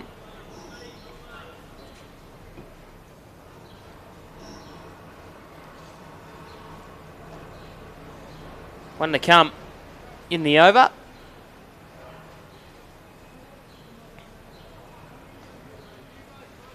Heavily stacked off onside field, I should say, with a lot of men out. Square leg, mid-wicket. Hunter again, just looking a little bit slow onto it. That's the over. None for 35. Nice first over from Paddy Bowe. Yep, it's just the 5 off. Yeah, so they've been fairly economical, the bowlers used so far for University, but yeah, they just haven't got enough runs on the board to create enough pressure to restrict them. They're just going to have to take wickets. And, Glenorchy had none down after 6. Ideally, Uni would have liked to have seen them 2 or 3 down by this point. So we'll see what happens. He looked to be struggling a little bit there, Dylan Hunter, just probably picking up the pace of that ball. Pile back into the attack.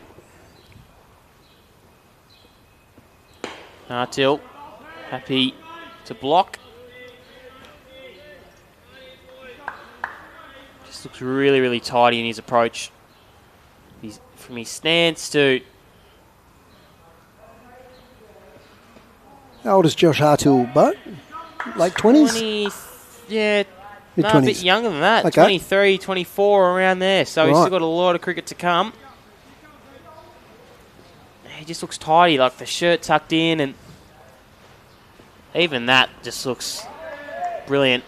I don't want to hype him up too much, but he's just a really tidy, settled, very laid back, but he knows how to get the best out of himself with the trigger movement. Back foot punch into the offside for 1. Tom Chapman to field it. Sort of been your first look at some of these Glenorchy players, Dave. Has there been anyone that has stood out to you? Oh, yeah, well, I've seen a few of them over the last few seasons here, including in these T20 games, but they're a much changed lineup from last time they were here. I think it's probably just Giles Horn, maybe Josh Hartill, Graham Daft was probably the only 3 that I saw last time they played T20 here. So they're a much changed team. But yeah, no, look, some good young players. I thought they bowled and fielded really well. Yeah, impressed. Good mix of players. Good mix of experienced players and young players. So, yeah, impressed what I've seen so far. Flicked into the leg side, running hard. Fielder comes around. Opting for the 1. That's the over. None for 38 after 7. So, 65 to win. Now, that's what I was going to talk about. That it was controversial in the last game. So, the scoreboard here has got a runs to win stat on it. But what it does, it looks at the runs to tie instead of runs to win. So, at the moment, it's saying 65. But it's actually 66 to win. That caused us some confusion in the last game because scores were tied and University thought they'd won, according to the scoreboard they had, but they needed that extra run. So just something I think they need to look at going forward. Dooley back on from the city end. Artil down the ground. 6. Big 6. It was over long on. And it was big. Didn't quite time it, but he definitely had the legs to get there from Josh Hartill. Really nicely done. Looked like it might have been a catching opportunity, and then it just kept going and going. Lovely shot. Hit it beautifully. Textbook Risky, shot. right down over the fieldsman, but played it beautifully. And now he just dabs it. Sensible cricket. He didn't try and do something silly. Yeah, that's something that probably learn about him, and that he's really settled in his approach, and he knows what he wants to do. Nearly every ball comes in with a plan. A steady plan. Just a little slice down to mid-off, long mid-off.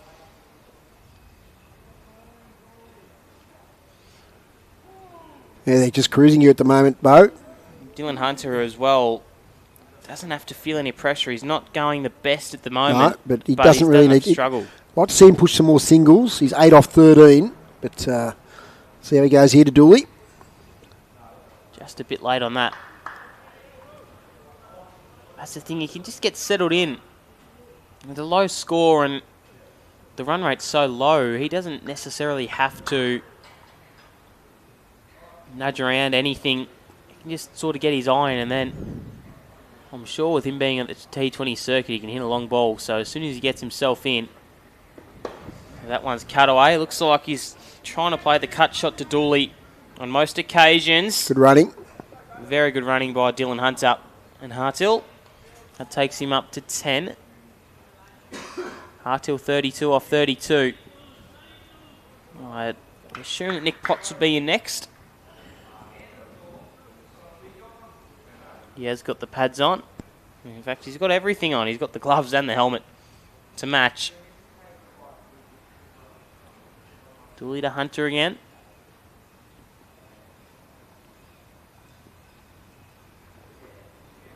Again, cut away.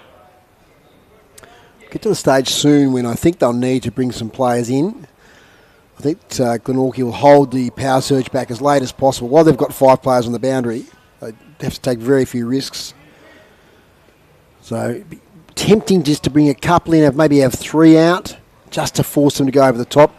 You're not going to be able to contain them from University's point of view. You're not going to be able to contain Glenorchy because the run rate requires just 4.7, so they're going to have to create pressure somehow, both.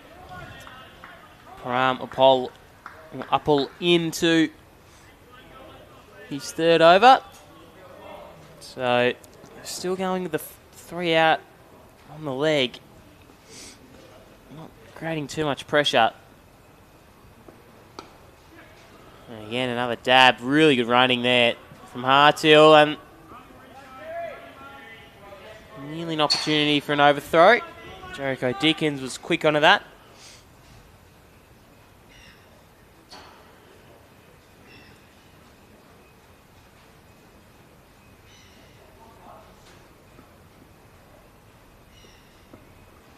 Nicely dabbled. That's going to run away. The outfield's lightning quick from Hartill. That's another 4 to his account.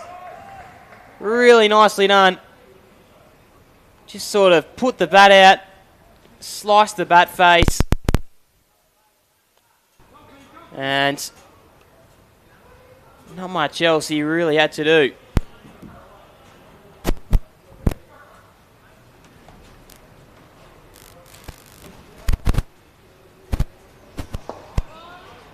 And again, just stabs it. The leg side, so again you see him hit a 4 and then doesn't have to do anything stupid. He just can block it out. Again, another block. 2 to come. 36 off 35, 12 off 17.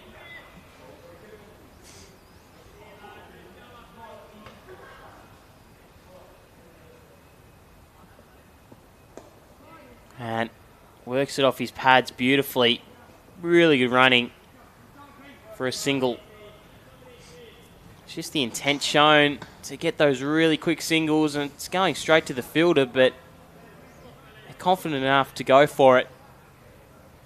They're 10 wickets up, so you can sort of afford to take some risky singles.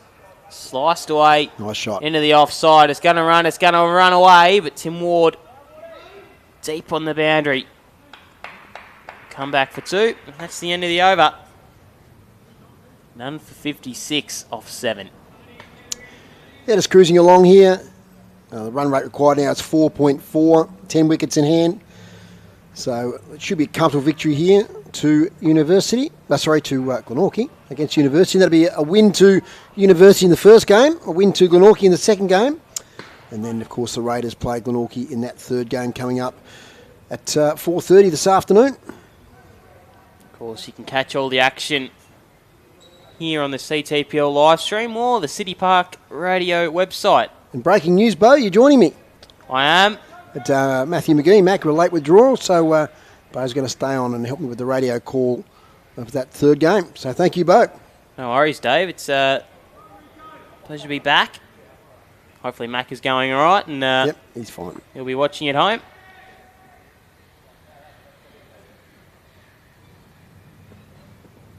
Slashed away into the leg side, splitting the gap. It's beautiful. It really is beautiful by Josh Hartill. Another 4. I must say, I'm a little bit intimidated to join you in the box. You and Mac are such a dynamic duo. That's right. You might learn a bit. Look, Jericho Dickens then just dropped a little bit short. And Hartill really knew where the field was, just picked the gap. And that was money for Jam. Very young player still, Jericho Dickens. Pushing for 2. Did well just to get the 1. Raiders boys just doing a lethargic lap, warming up. So the next game should start on time. I'm anticipating an early finish here, so time being just 25 to 4. We should get to the next game away on time. Last game went to the very last ball of the 40th over, so we got started here a little bit late, but I think we should be on time for the next game. Sam O'Mahony and the lads doing a lap. Hunter again going the cut. It's a bit short again from Dickens. And Paramapol not really rushing to get that ball in. Only picked up the 1 though. So the air just sort of taken out of this university team. It's a slow kill.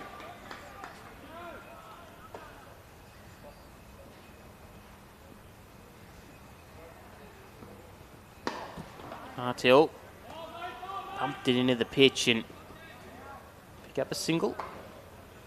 2 to come. If you're in the Launceston area, I'd suggest you come down. It's still quite cool.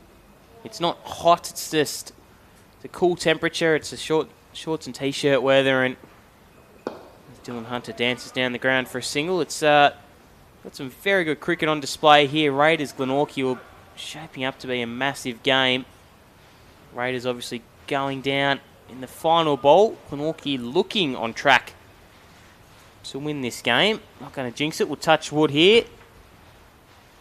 Dickens to Hartill. Slash down the ground. And we'll pick up for 1. He hit that sweetly, did Josh Hartill, and that will be the over. 1 for 65 after 10. Hartill moves to 44 off 40. Hunter 16 off 20. Yeah, so for 65, I think from memory, Glenorchy University were about 3 for 56, I think, at the same point. So, of course, they didn't finish off with any sort of urgency as they required to really boost the total. It looks like it might be Tom Chapman. Yeah, he didn't bowl in the first game, so looking forward to seeing Tom have a bit of a trundle. It's that stage of the game. We've got to try something. Yeah, they need a wicket and they need a quick smart. Looks like he's going to bowl some leg spin. More batting to come, though, from Glenorchy. Nick Potts doesn't get any easier getting him out. County cricketer in Derbyshire. Make your name for himself down here in Hobart as well. Hartill nudges at it. Top bolt. And you're saying earlier, Bo, this would be Glenorchy's first win of the season of any sort. Yeah, okay. Definitely will be. Chance to celebrate tonight on the way back. 99% sure. I'm going to just double check that, but I'm about 99% confident that we haven't won a game, as this one's just pushed off for a single. Yeah, we haven't, so this would be the first win for Glenorchy if they end up getting home. And the run rate requires 3.9. Yeah, 10 wickets in hand, 38 to win. Easy stuff here. You should think so. If something goes very wrong, but it's just good to see Hunter have some time out in the middle, and he doesn't have to do anything too stupid. And Yanni's happy to pick up the single. Out to Muhammad Irfan.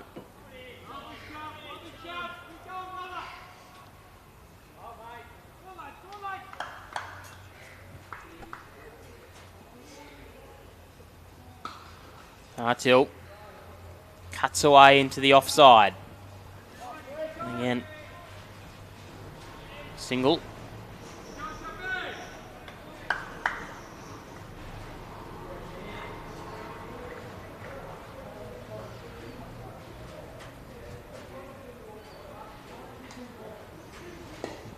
Hunter just squeezed up a little bit.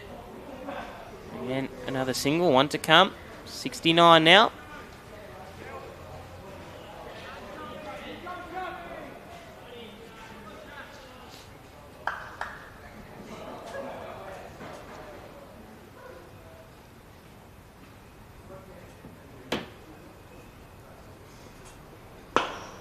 Jammed up a touch. And the fielder just misfielded it there. It was Paddy Dawley. That will be the over. None for 70 after 11. They are cruising here, the Glenorchy Magpies. Run rate 3.8. Currently 6.8 at the moment. 6.4, I should say. I think, Bo, they really should... Oh, they've read my mind. I was going to say, you need to bring Afan back in. He's still got the 2 overs up his sleeve, so bowl them now. Try and get a couple of breakthroughs. And if it doesn't work out, well, you're probably going to lose anyway. So roll the dice. Paddy Dooley the same, I'd say. Try and get him back in the attack as well. And it was a nice over there from Chapman, but he's probably not going to be the one that's going to get you a 2-wicket over that might just get you back in the game. So a switch of ends from Afan, from the Invermay Park end to the city end, Vitas Stadium. Pleasure to have your company wherever you're listening from. Dave Moore, Bo Downham. Another massive game coming up after this. Make sure you stick around for that. And if you're driving somewhere, you can also listen to it via the Community Radio app or the City Park Radio website, cityparkradio.com.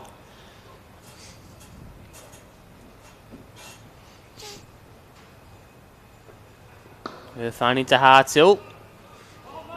Easily played. Again into the offside. What I did like there is both players, not necessarily in the game, but fine leg and square leg still coming up to back up. So the head's still in the game. Be interesting to see Josh Hartill's approach here. There's 2 ways looking at this. Just keep on cruising along and get the runs in the 18th over. But I think you might even just... Well, I might get a couple of boundaries here. Let's try and get these runs really quickly. Get on the bus home. Just squared up. Off to third man, Jericho Dickens. Nice ball there from Afan. I've been really impressed with him today.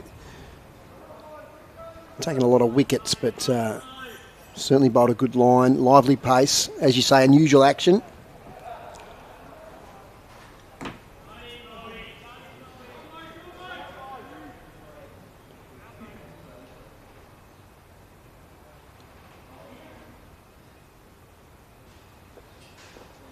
Wide ball.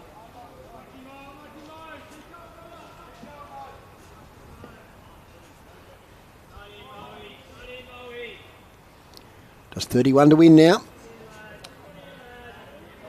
Plenty of overs left. Ben Hilfenhaus there looking a bit pensive. Be happy with their first win. It was a thrilling last ball win over the Raiders earlier. 7 wickets down.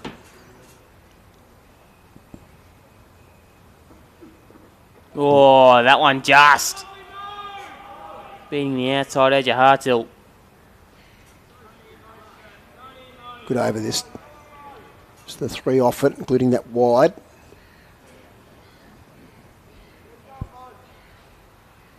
Three to come of it.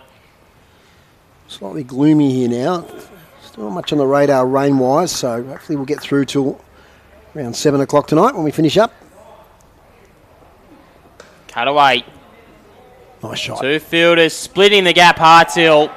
Really, really eloquently done. And that will be another half century to Josh Hartill. Brilliantly batted. Hasn't put a foot wrong out there in the middle. Really looked tidy and just had a plan of attack coming out here.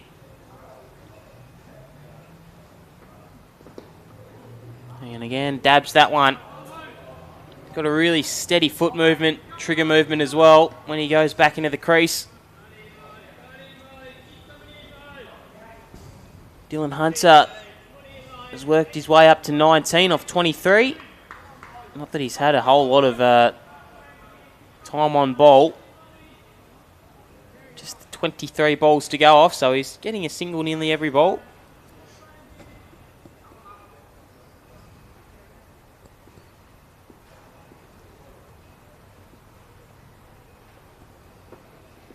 Slicked, or snicked I should say, and Hunter's going to come back for 2. Nice running again. Just snicked over the head of Radhakrishnan. That'll be the over. None for 80 after 12. Till 53, Hunter 21. And just 24 to win now off the 8 remaining overs. Afan, 22 off these 3 overs. And we're going to get Pyle. 3 overs, none for 15, coming back into the attack. I thought he was going to be a little bit more damaging than he is today, Mohamed Irfan. He put on a show at KG5, and that's nothing to discredit him, but yeah, he hasn't been I think he bowled better in the first game, to be honest, Bo. He did bowl better in that first game. Maybe a bit more life from the wicket. As day's gone on, it really has flattened out. But, it's been good watching him bowl.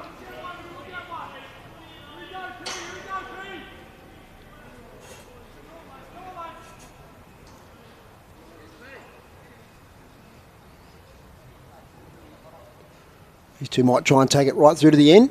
10-wicket victory. Yeah, that'd be nice. Sure, net run rate and things will be a factor once the season's done and dusted, when teams are equal. Yeah, really convincing display at the moment. So to get the run 0 down would be really boost that for sure. Especially for a first win as well. Yep. I don't reckon Glenorchy would sing the song, but maybe if they come two from 2, they'll sing it even louder. We'll be straight into the toss for the next game once this one's completed. Hunter again, nudging.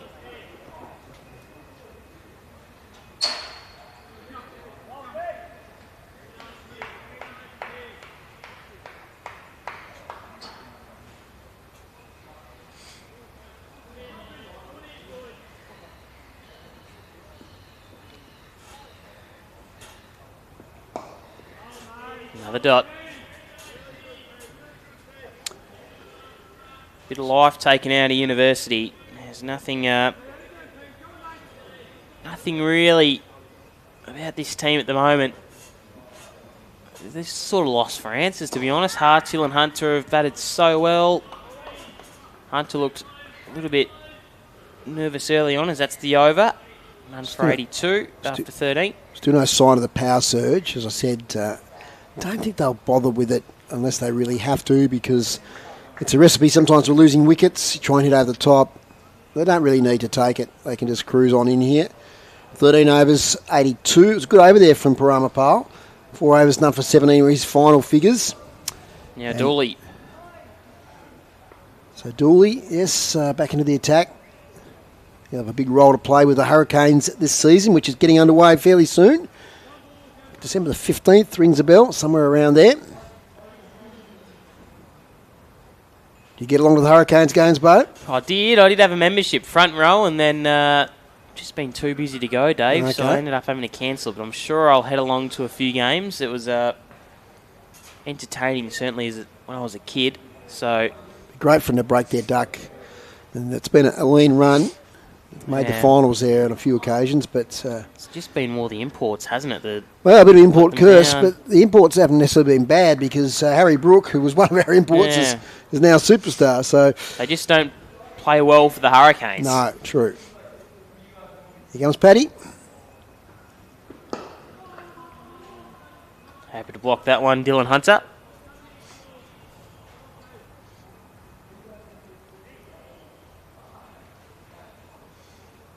.22 off 28, Dylan Hunter. Been solid.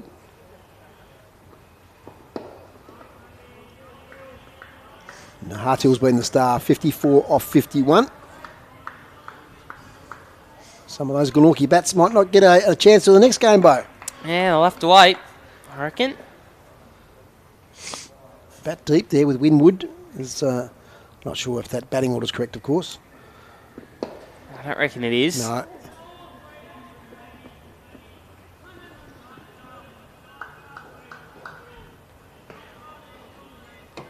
Another single. And another ball Josh Hartill will face from Paddy Dooley. It really has been the all-round performance by him. Fielded well. Didn't wicket keep today, but he's shown some really good intent in the field, and it's been an overall good display of cricket by Glenorchy up to this point. Goes over. Shot. Over cover. Ball's just going to plug though. Fielder.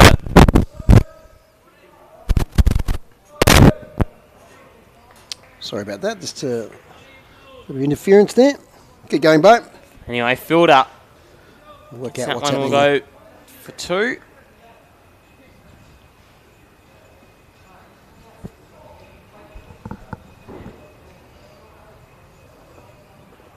Cut away. Again for a single.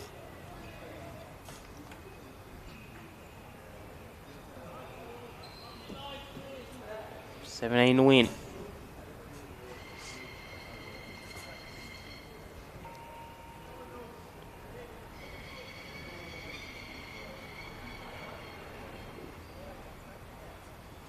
The leader Hunter.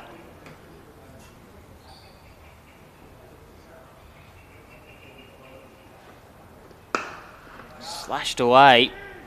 Splits the fielders, but they're going to come back for 2.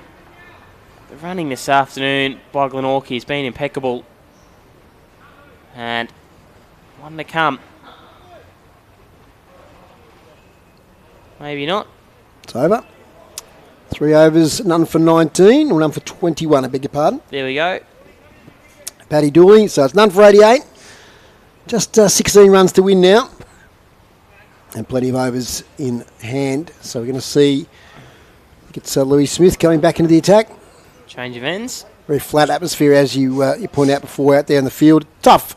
You know, you sort of know what's ahead of you here. There's just no hope of pulling off the victory with so many overs left. So just going through the motions a bit, but I'm sure these bowlers would like to snag a wicket or 2 before that score is reached.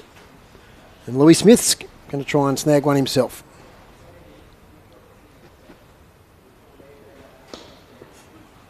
Hartill.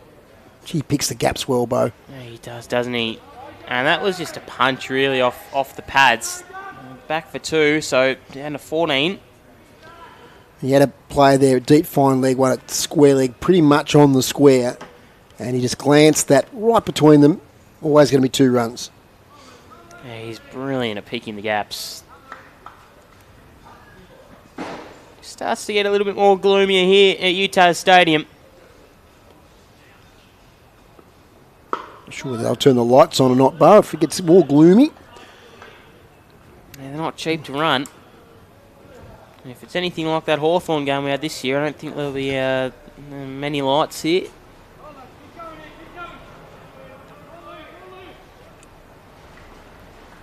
That's 14 to win now. Hartill on 59, Hunter on 25.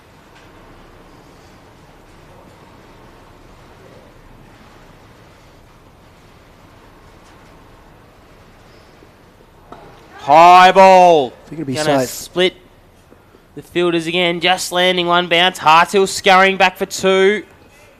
Gets it in the end, now to 12. Really good running again and again and again. Hunter's played his role down there. Hasn't got a huge score, but he's certainly been running like... well, they've been running in a partnership, really. They've been brilliant. They've just been on the same page the whole time, Dylan Hunter and Josh Hartill. That one will slip down the leg side, reduced to 11.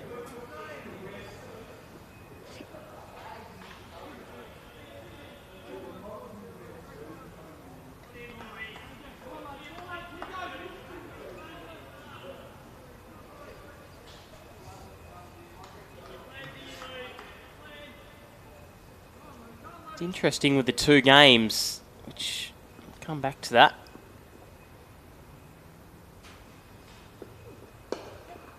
Nudged into the leg side, or the offside rather. Which team would you rather be, Dave? Would you rather be coming off a game like Uni were, or would you rather have a break sort of like the Raiders? Who would you rather be in the next game? Could depend if you win or not. I mean, Raiders had a disappointing loss. Well, I think that'd probably be okay with just having an hour or two just to reflect and get ready. Whereas here, Glenorchy can have a strong win. They will just want to get out there and play again, especially their batters, because it looks like 9 of them aren't going to get a hit. Oh, nearly catching the edge. Spoke too soon there. So, yeah, I think it just depends, I think, on what your previous result is.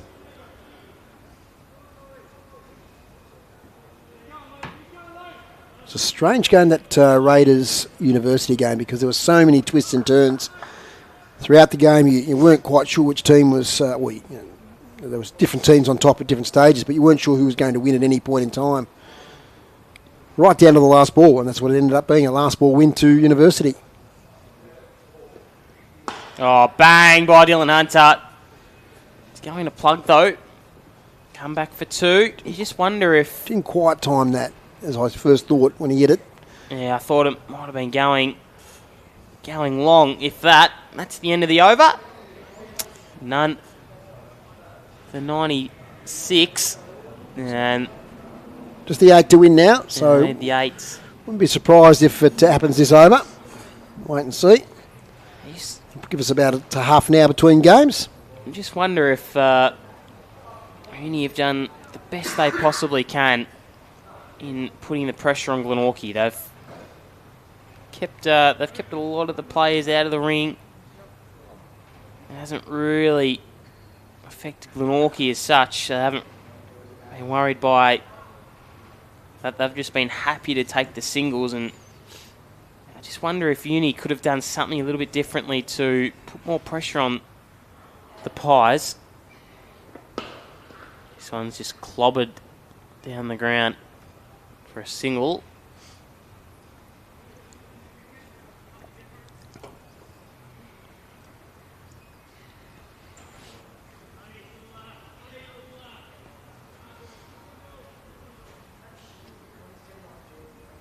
Two contrasting games, Bo. We had a thriller in the first one, as I mentioned, last ball. Yep. This one's sort of probably been fizzling out for the last 5 overs or so. Oh, very quick by Dooley. Flat field by Uni. I'll go 1 from 1, 1 from 2, so 50% up here. Hasn't been a terrible day for them. They haven't looked their best, though, obviously going down to the wire in that second game. They didn't play their best cricket in that game. Quite lucky to get that single. You can watch the replay, obviously, on the Cricket Tas Premier League YouTube. It moves back down to 6 runs to win now. With 15.3 overs gone. Paddy Dooley there was running in off the long run. Oh, I need to try something. Not sure that's it, though. And Dooley to Harthill, who's played... He didn't deliver the ball, I might add, but he just came in running as if he's going to be a medium pacer.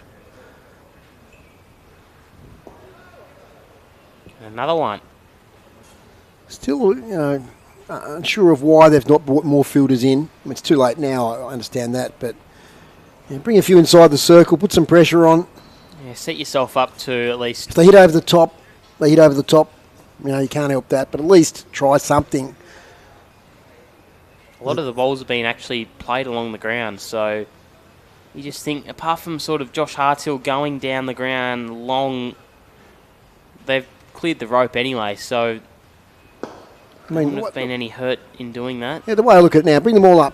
They need, 5 to win. Bring them all up, make him it over the top. If they do, the game's over. So be it. But you might just get an error from one of the players and get yourself a wicket or 2.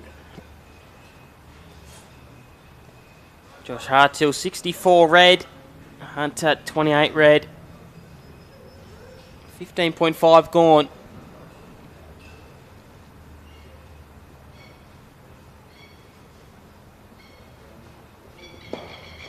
And again, nudged. 5 to win. Nope. Oh, they're going to go again. That's poor fielding. Really poor fielding. So that's the end of the over. None for 101. 3 to win after 16 overs. Just a bit of a brain fade there. I'm surprised they're not going to bring Muhammad Irfan on. It might be Yankovic Yeah, not sure. coming in. I think he might have been the fielder there in that last little error. So left armour, Christian Yankovic. He only bowled the one over in the previous game.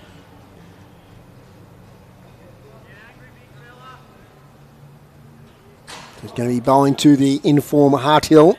64 not out. Probably would have just bowled Irfan, to be honest. Yeah, maybe he's got a niggle or something, given that there's not much chance of winning the game, obviously. So, anyway, chance for Christian Yankovic to pick up a late pole. 3 to win, Hartill, and make the story even more sweeter. Leg before wicket was the shout, going to come back for 2, nearly. They wanted it. It'll be 1 leg by. 2 to win now.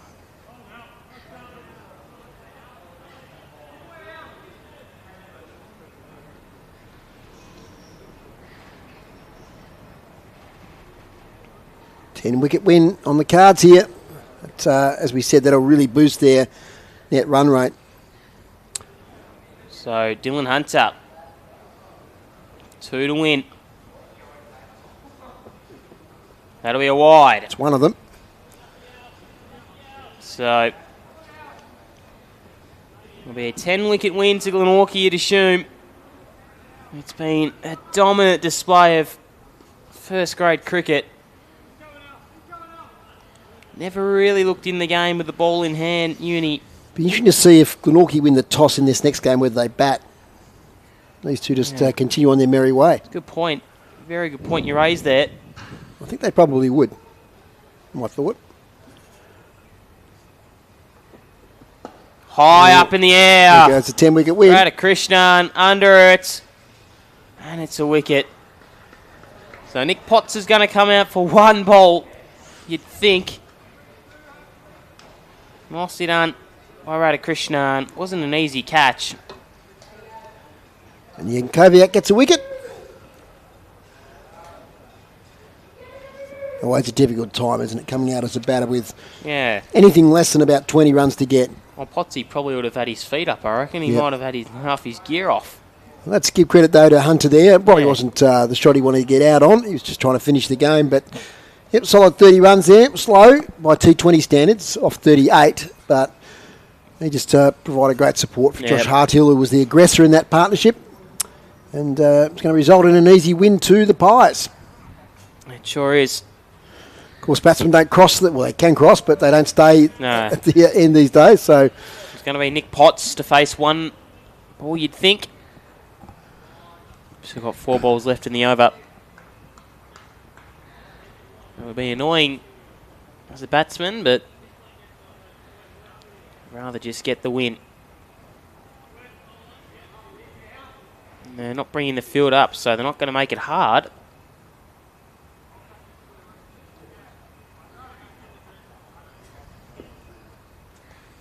So 1 to win for Glenorchy. Nick Potts on strike. Bounces him. there it is. There is the victory. The first of season 24-25. Hartill, the hero. 64 off 60, not out. Hunter 30 off 38. Potts gets the victory runs. And, well, the pick of the bowlers would probably be Parama Paul. None for 17 off 4. It was a dominant display.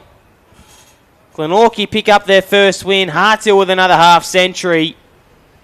The Magpies win by 9 wickets here at Utah Stadium. Dave Moore. Yeah, good win. In control of the game pretty much the whole way. University didn't bat well. They lost wickets at regular intervals. Nobody got going. Lots of starts. And they crumbled really for 103. Well below par. We probably knew that as Glenorchy went out to bat, but they were just dominant there. They never looked in any sort of trouble. And a 9-wicket win. And we move on now to Glenorchy versus the Raiders. So you can keep watching on YouTube, of course, but if you have to go somewhere and you want to listen to the commentary, you can join City Park Radio from 4:25. Bo and myself will be on again via 96.5 or 103.7 FM locally here in Northern Tasmania, via the Community Radio Plus app or online. So, Bo, thanks for joining me for this game. We'll be back in 20 minutes. Thanks for having me, Dave. It's been a very good game. No worries. We'll sign off and see you soon.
All good here, Chris.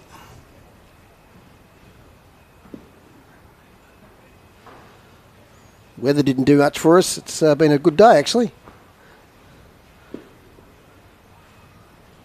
Yeah. Sorry about that cross at 4 minutes past 10. I just, because the scoreboard and the scoring wasn't working, I had to, anyway, long story, but yeah, slipped my mind. But anyway, we got there. That's good. It's a good game, actually. Hopefully get another good one. Macca's a late withdrawal, so I've got young Bo here from Glenorchy Cricket Club who's going to help me out. So,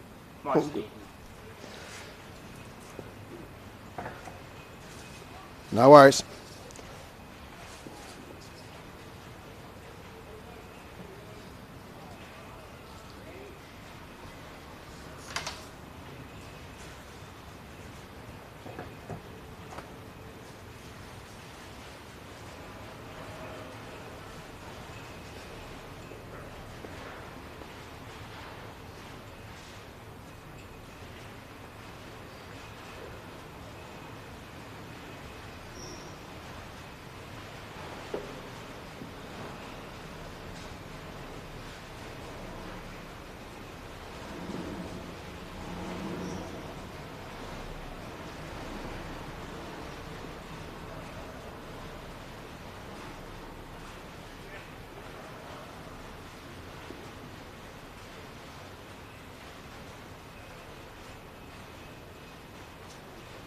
I could go 427. 28. Yeah, I'll just wait for the call. Yeah, I can go 27, 28. All good.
Welcome to UTAS Stadium in Launceston. It's the third of the T20 games in the Cricket Tasmania Premier League this afternoon. It's the home team, the Greater Northern Raiders versus the Glenorchy Cricket Club.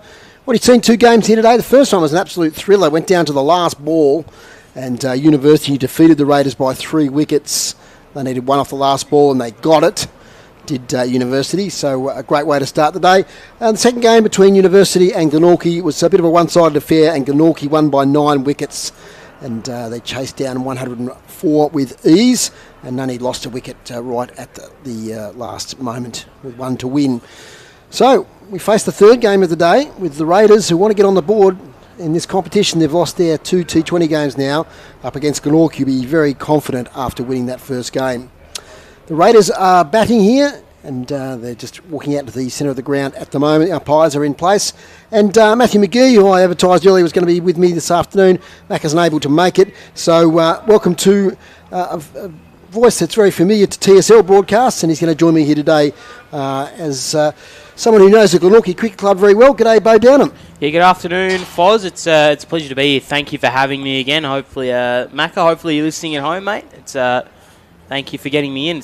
We obviously did that first game, or the second game, I should say, Glenorchy on the live stream. It's good to be on the City Park radio team once again. I think I did a boundary gig, so maybe you guys will recognise me. Yes, you were our boundary rider for the Launceston Clarence final. It was so cold. It was the coldest day of broadcast footy up there, but no, it was good fun. So yeah, great to have on board. And you're going to give us some insight today into some of the Glenorchy players who you know very well, being a part of the club.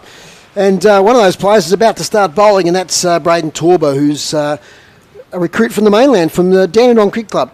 Yeah, so we picked up Braden last year from Dandenong. He played a full season with us and had a really, really good year. And unfortunately, we lost him this year, but he's come back to play for the T20. So a lot of these guys will halt. He's charging in now to Sam O'Mahony, who gets a Yorker first up and just plays it back under the onside. So Sam O'Mahony and also Braden DeVries got the Raiders off to a good start earlier today. I think they put on 30 or so in quick time.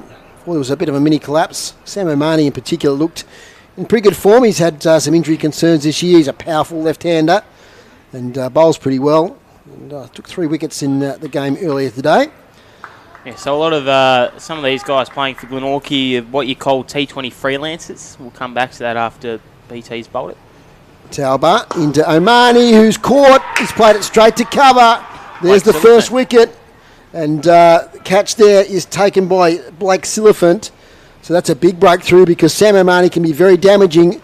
Was probably there to hit, but he just got under it and hit it straight to cover. Yeah, he certainly did. It was a really nifty catch there by Blake Silliphant. He got under it, and he's in the game. He didn't do much that last game against Uni, so good to get a really young player into the game early on.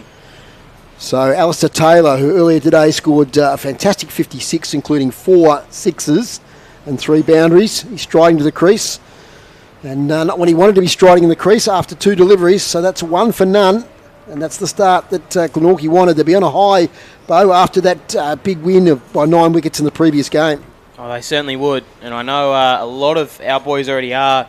They're up and about. Ryan Daft out there. He's wicket keeping.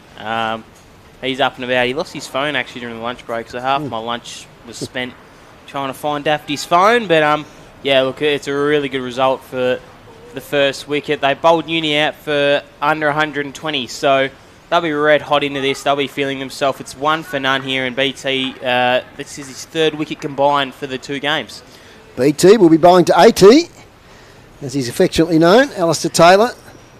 This guy's a superstar, though, in his own right, Alistair Taylor, so this is a really big matchup. Yep, and it's a big wicket for Glenorchy if they can snare him early. And here comes Talbot, and he plays it wristily on the onside. Can't get a run. Sharp fielding done there by Nick Potts. Nick Potts is an interesting player, Bo. He's from England.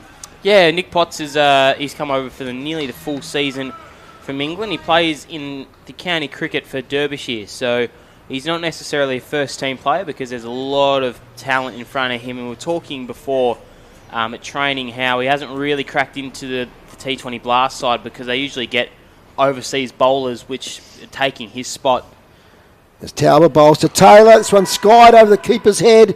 They rush back. Giles Horn tries to get there, but he can't do can't get there, so it's going to be 2 runs to Alistair Taylor. So he attempted pull shot, caught the top edge, went straight over the keeper's head, and Giles Horn at first slip ran back, but just couldn't make the ground. So pretty nervous moment for Alistair Taylor early on. Yeah, 2 nervous moments for the Raiders team. Obviously, that first wicket gone of Omani for a golden, and second ball. Second ball, and then Alistair Taylor. Just need to dig in here, block a few, get yourself in. It's been a good 2 hours since you batted, so just need to get yourself back in like you're playing a new game. Talbot to Taylor, beautiful cover drive through the field, and that's going out towards the boundary. Couldn't be stopped there by Alex Roll, and that's a lovely shot from Taylor. Gets himself a boundary, 1 for 6. Brilliant shot through the covers, and textbook really. You had to be here to see it. It was a really perfect shot. His weight transfer and then the slash of the hands was magnificent. Interesting pitch today, Bo. We saw 135 scored pretty much by both teams in the first dig, and then 104 only scored by University, but Glenorchy made that look easy. So I still think it's 130, 140 pitch is about where it's at today as Talbot comes in to complete his first over. Bowls to Taylor, who defends onto the offside, can't get a run. So 1 for 6 off that first over. You listen to City Park Radio 103.7 and 96.5. Who do we think will be starting the bowling at the other end, Bo? Well, it looks like Kushwinder Singh's going to go... sorry, a bit of frog in my throat there. Hairball. And we've got, Kushwinder Singh's going to start the bowling here from the City end. Look, he's another guy that through a lot of players leaving this year, Kushwinder's got himself a chance to play some really consistent first-grade cricket. So really good to have him back again with us this year. Obviously, Navajit Virk isn't out there this afternoon, who's a really star batsman, and Deepak Singh, who did an ACL last year. So we're down a few bowlers, but I should say Glenorchy down a few bowlers. Yes, got to watch that, Bo. But it's great to have Kush in the side, playing some really consistent first-grade cricket. Absolutely. It's great, over the last 10 years, how many players from the subcontinent, from India, Pakistan, Sri Lanka, have made their way into Tasmanian cricket and really added to the fabric. Yeah, particularly Glenorchy. I think we pride ourselves on, again, I think Glenorchy pride ourselves, I think this time I can probably speak for the club, but we pride ourselves on having a really multicultural sort of place. We had a really long-lasting connection with the ICSL, which used to happen, which was the Indian Cricket League that they used to run down in Hobart. So, yeah, we're a really multicultural club, and they're really, really skilled athletes, so why not have them? Singh to De Vries, wide down the leg side. Was it Glenorchy that had Harris Ralph there for a while? Sure was. And I'm going to give Simon Stebbings a plug because he got Harris Ralph down from the Lahore Kalandars, and we also had Farzan Raja play for us play for Glenorchy as well. So, Harris's career basically started because he was bowling rapid at Kangaroo Bay, I think it was, and that was because Simon Stebbings got him down. 1 for 7 as Singh comes in, and De Vries plays this off his hip. Can't get a run. Finally is inside the circle there in the Silliphant, so can't get a run. So the two players out at the moment are a deep third man, also a deep square leg. So they've got fine leg inside the circle for De Vries. Loving Alistair Taylor's intent there. He screamed no. It's small, but we've got to be switched on from ball one. It looks like Alistair is. Braden De Vries from the Ulverston Cricket Club, also a decent footballer as well. Did he play for Mott Preston, does he? Not sure. To check on that. It's hit on the pad this time as De Vries. Half-hearted shout there from Singh. Mott Preston or Sheffield. I know one of those names from doing the NWFA Grand Final, I think it was. Okay, you called that one? Did call that one. Wow. That was a really good game. Aaron McNabb got the win for his team, and that was a thriller. Went down to the last minute. They came back, but I do remember a few De Vrieses were in that game. Okay. This is the Braden De Vries. He's on strike now. Coming from the town end is Kush Singh. 1 for 7. Taylor on 6. De Vries yet to score. And he goes a big slash at this one. He gets an outside edge. Goes down to third man to get him off the mark. It's 1 for De Vries. and it's 1-4-8. So the weather here, it's been an interesting day. It's sort of humid, it's windy, cloudy, sun comes out, temperature shoots up. It's one of those interesting days, but no rain despite the forecast. I know that looking during the week, I was a bit downcast as to whether to call any games here today, Bo, but turned out pretty well. It certainly did. We're out at the Hobart Casino last night, not doing anything silly, but that was quite wet, and then woke up this morning, it was perfect, so put a smile on my face. Sing to Taylor, he goes the big hoik over mid-wicket, doesn't make contact. Through to the keeper in Graham Daft. They even tried the little Johnny Bairstow there, Ryan. Now the keeper, Bo, now his name is on my team sheet is Ryan Graham Daft. Yep. Does he like Graham Daft or Daft or? I think he goes by Daft, Right. but I don't think he's too fussed. He goes either way. I reckon. All right, He's pretty okay. cool. Well, cool I'll go with the customer, team Ryan. sheet. I'll go with Graham Daft. I can't offend anybody if I do that. There's Kush Singh in now to Taylor. What will his approach be this time? It's down the leg side. Another wide there for Singh. That's his second of the over. Scoreboard reads 1-for-9. He's one of the most relaxed cats, is Ryan. Glenorchy absolutely love him. He's a funny guy. He gets around everyone. Don't think anyone would say a bad word about Ryan. Now, he's not the usual keeper, is he?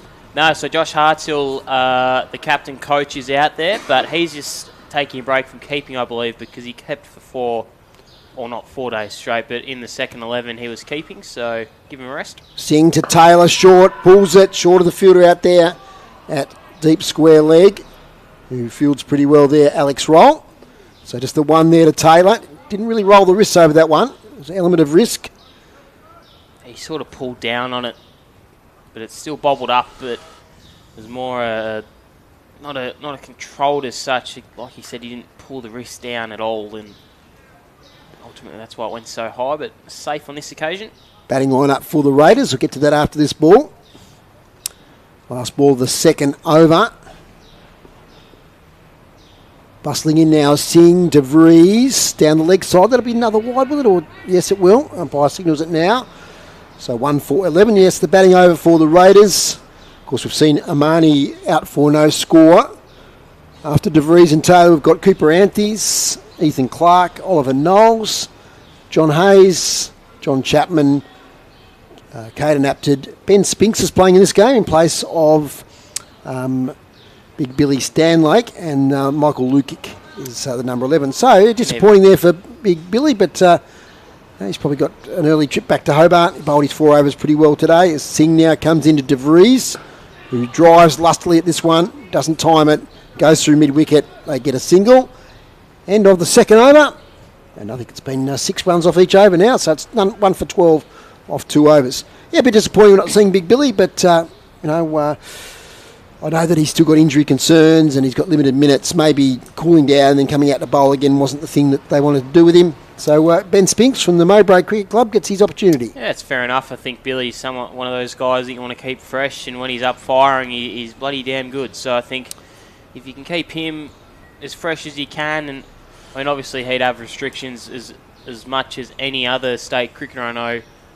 Well, for example, I'm not going to give an example, but I know a lot of state cricketers have bowling restrictions, so that would be one of the reasons for Billy, but I'm sure he's hanging around there somewhere supporting the Raiders, hopefully.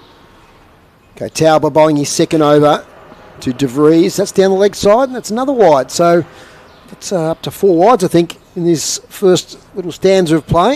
Yeah, it's probably one of the parts that have let Glenorchy down a little bit. I'm not so much in the first innings today, though. Yeah, not today, but sort of throughout the season as a whole, and that's not dampening anything, but sometimes it can be hard to come back out and bowl and try and make sure you're pitching it on a good length and not dragging it down. Sometimes your starting is not a strong point, but I'm sure throughout the year Glenorchy going to get way better at it.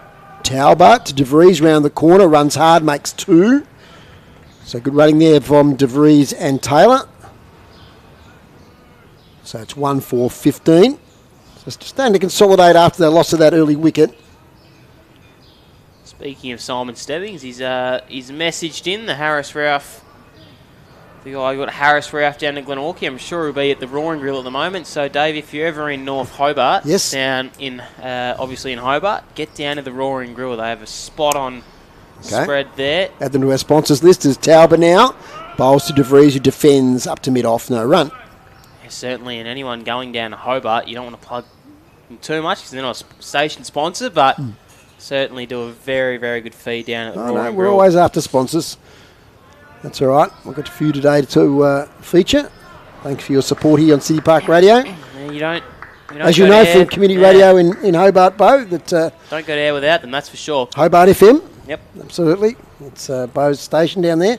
As in comes Tauber, and it's a slashing, no foot movement shot there from DeVries. Does make contact through to Graham Daft. Hopefully we've got a few people listening in from Hobart FM. We did give the plug on Tuesday night.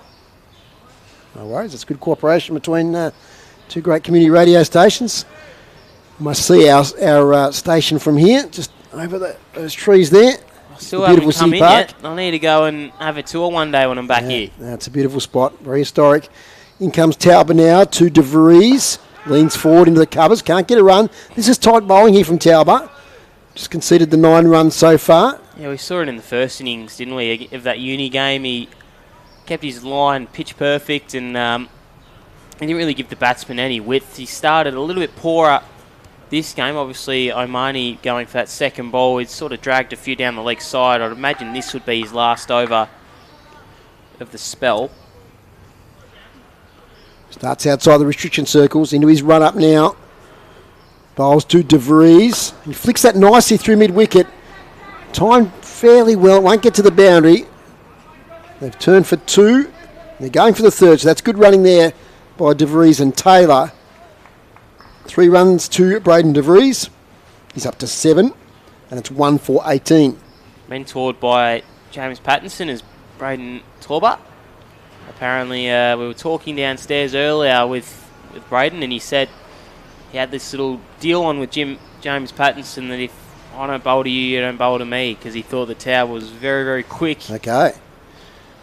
Let's see if he can whip this one through from the Invermay Park end. Now to Taylor.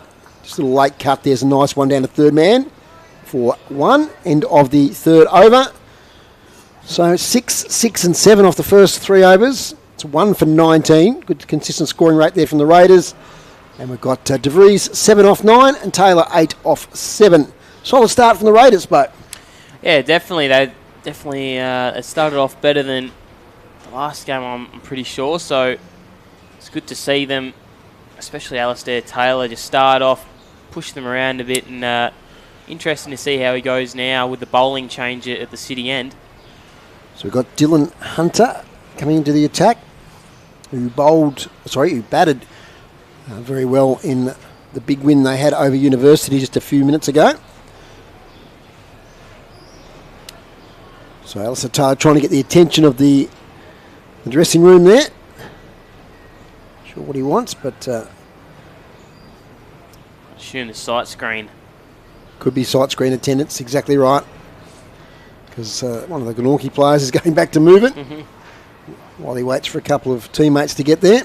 Unwritten rules of first grade cricket FOS is usually the team will do it first, and then as soon as they've done it the first time, it's all up to the other team to provide a few people. That's fair enough. One of the unwritten rules. So Hunter, well, his first ball, left arm around the wicket. Taylor goes big down mid-off. That might clear everything. It is 6 runs to Alistair Taylor. That was pitched up just on off stump. And he said, I'll take that, thank you very much, and just launched it over mid-off for a maximum. Yeah, big ball, pitched it up, went to the length of it at the hands, and just went through it, didn't he? He didn't overplay it. He just struck through it nicely. The timing was perfect, and a really nice stroke by Alistair Taylor for a big 6. Yeah, we saw him hit 4 sixes in his 56 earlier today. He's someone who can do it. He's a big guy, and he definitely has the muscles to clear the boundary on a lot of occasions. So Taylor 14 off 8. It's 1 for 25 now. Start of the 4th over.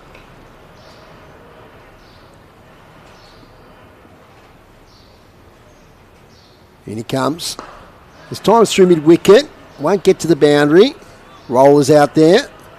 And he fields pretty poor throw back to the bowler, but no harm done. One more to Taylor. 1 for 26 is the score here at Newcastle Stadium. So De Vries comes on strike. So we've got deep square leg, deep mid on. And the two players out, of course. We're still in the power play at the start of the innings. Advances down past the bowler, who gets a hand on it and only prevents it going to the boundary. So only the one run there for De Vries. 1 for 27. It's like a heavily stacked offside field here. They've got 4 in the ring. Yep. Two players out are deep mid-wicket and deep mid-on for Alistair Taylor. So that inviting gap is still there at mid-off if he wants to go down that route. This time, late cut to beauty. Deftly played, getting out towards the boundary. It's going to be close, touch and go. Gee, that's a good shot from Alistair Taylor. That's the old-fashioned late cut, and he did it beautifully, and timed it well, and gets himself a boundary. Yeah, again, it's those late cuts by Taylor using the, looks like that had a little bit more pace in it, using the pace to advantage, and then running it down to third man where there's no one except for in the ring. 19 off 10 now for Taylor. Oh, gee, lifted the head on that one. Struck on the body. Peel for LBW, probably too high. Also an attempted little stumping there as well. So Alistair Taylor on top of the attack at the moment. Just wants to make sure he maintains concentration. Last ball of the 4th over. We'll have a message from our sponsors in a moment after this delivery. Goes back and plays it to mid-wicket and will get himself a single. Scurry through. 4 overs gone here at Utah Stadium. It's 1 for 31, the Greater Northern Raiders.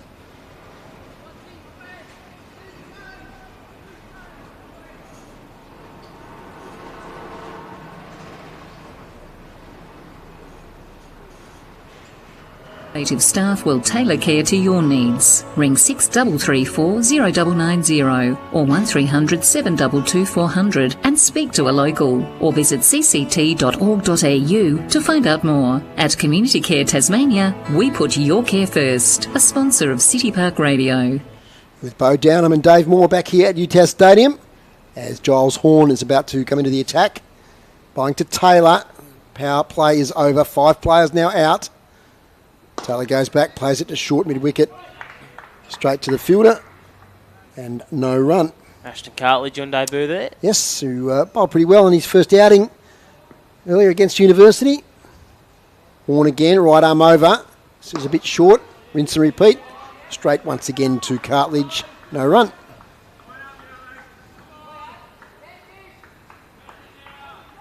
Taylor, 20 off 14 deliveries.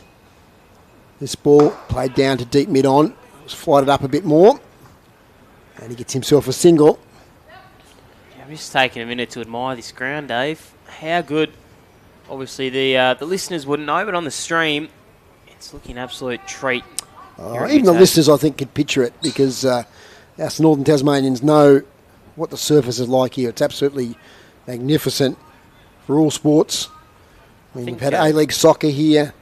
We've had rugby here in the past. You know, we've had all sorts of sports, and it's a beautiful arena. A little bit jealous, actually, coming from south. Well, you never know. You might get your own stadium soon. There's swept here this time from De Vries. That might have been a bottom edge. Getting out towards the boundary. That's 4. Nice shot from Braden De Vries. And just got there fine. Got it really fine there. There was no fielding protection. And it's gone underneath the advertising hoardings into the grandstand. 4 runs to De Vries. He's up to 12. 1 for 37 in the 5th over. And after losing that wicket in the second ball, Bo, these two have really consolidated. Yeah, certainly have. It helps when you have someone like Alistair Taylor going at a pace that he does. He's always going to, he's always going to put his front foot forward and try and make a score. So, having these two at the crease, De Vries is in some red-hot form as well. I've been watching him, so... Yep, and he's joining the party here now with that last boundary. So Horn, reverse sweep, Doesn't get full purchase, I don't think, but it's going to get out towards the boundary. They'll come back for 2. So Giles Horn, experienced cricketer, one of the stalwarts of Glenorchy Cricket Club. Yeah, great leader, Giles. He often runs training and helps out with junior coaching. He's a real leader on and off the field, and he's been playing with us. He notched up 100 first grade games 2 or 3 weeks ago. So Horn this time to De Vries, sort of wristy shot across the line, gets it through square leg for a single. he notched up 100 first grade games for us. He used to play with Clarence before, played 1 or 2 games with the Roos, and then we've been really lucky as a club to have him ever since. 5 overs gone. Aidan overs is the scoring rate at the moment. 1 for 40. De Vries is 15 off 13. Taylor is 21 off 15. And Kush Singh coming back into the attack boat. Certainly is, coming in from the city end. Again, another one of these players that been taking the advantage of a lot of outs for Glenorchy. He's took his chance with both hands, certainly. So still to bowl. Alex Winwood, also Brandon. Is it Brandon Cartledge? Ashton Cartledge. Ashton Cartledge, sorry. Still to bowl. So Silliphant can also bowl, Blake Silliphant. Okay. Yeah, so we've got a few bowlers if they need to go to him. So just adjusting the sight screen. It's a slight delay here. That's why we're not calling any action, but it's in place. De Vries is on strike. And the top of his run is Kush Winder Singh. Kush for short, much easier. Does he mind that? He does go by Kush, yep. Kush Singh to De Vries. Oh, hesitation. Just played on the offside to point. No run in that one. They took off briefly, but decided to return to their crease. So winners today, University in a thriller off the last ball, won the first game this morning by 3 wickets. And a comfortable 9-wicket win to Glenorchy over University in the second game.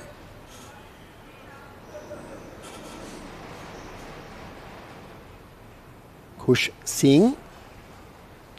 Now to De Vries. And this ball he plays down the ground. This will be 6. I think it's going to clear the fieldsman. It does. A big hit there from Braden De Vries. And it's a bit of a northerly wind today, Bo. It's going straight down the ground, and that one's hit with the wind, and the fieldsman had no chance there. 6 runs. He's up to 21 off 15. Braden De Vries, as is Alistair Taylor, 21 off 15. Yeah, we've seen a lot of balls go down the ground today, especially down to that city end. If you're watching at home, a lot of them have just been straight drives down the ground for 6, and we've seen a few of them being picked up and probably can't see the trees in the background there on the stream, but they are waving to and fro furiously. So it's a strong breeze favouring that end of the ground. As Singh this time to De Vries. He's caught behind as he's a peel. Oh, it's a disappointment there from Graham Daft. They thought there was an edge. Umpire was unmoved. De Vries survives. Possible for us to tell, of course. We've got no stump mic or anything. But Graham Daft especially was quite disappointed there. Yeah, good setup if we had stump mic. De Vries there. Just he's got to watch himself. He hit that 6, and sometimes the adrenaline flows, and you want to do it again. That's not a good shot, that one. What Josh Hartill did so good. Yes. The last innings. Singh now into De Vries. Cuts this one straight to point. Can't get through the field. Sharp fielding there by Hunter.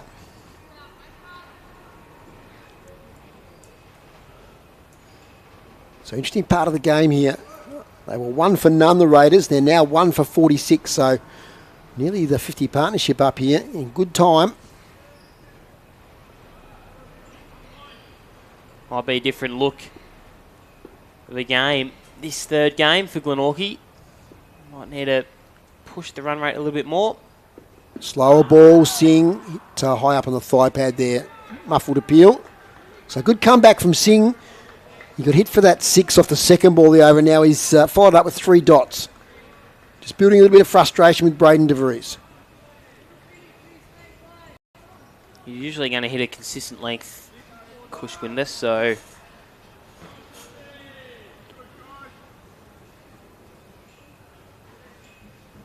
Long run up. He's back now to his mark. So saw Glenorchy earlier get through their overs very quickly. Scuttles in. And this time DeVries plays it back to the bowler. So interesting over there. DeVries hit the big 6 over mid-on and followed that with 4 dot balls. 6 off the over. It's 6 overs gone. 1 for 46 here at UTAS Stadium with Dave Moore and Bo Downham in commentary on City Park Radio. So let's see who's going to step up to the bowling crease. Is it Giles Horn? It certainly is. To continue the attack. 1 over, none for 8. So both Taylor and DeVries on 21. Bit of a deep batting line up the Raiders. It's good batting all the way down to Lukic at number 11 as Taylor plays it down to mid-on. DeVries runs the first one hard, but they can't get back for 2. The boys on the sight screen have to change it again.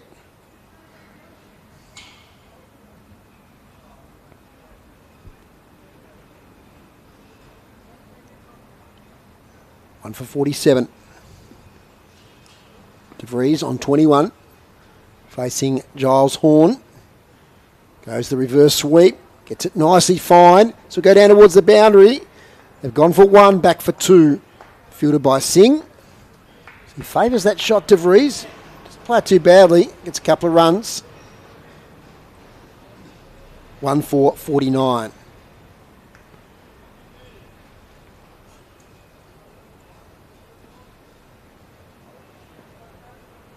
Horn again to DeVries. It's a better ball. Turns away slightly. They go for a quick single. Risky. Taylor got there. And I think that's the 50 up, Bo. 1 for 50. So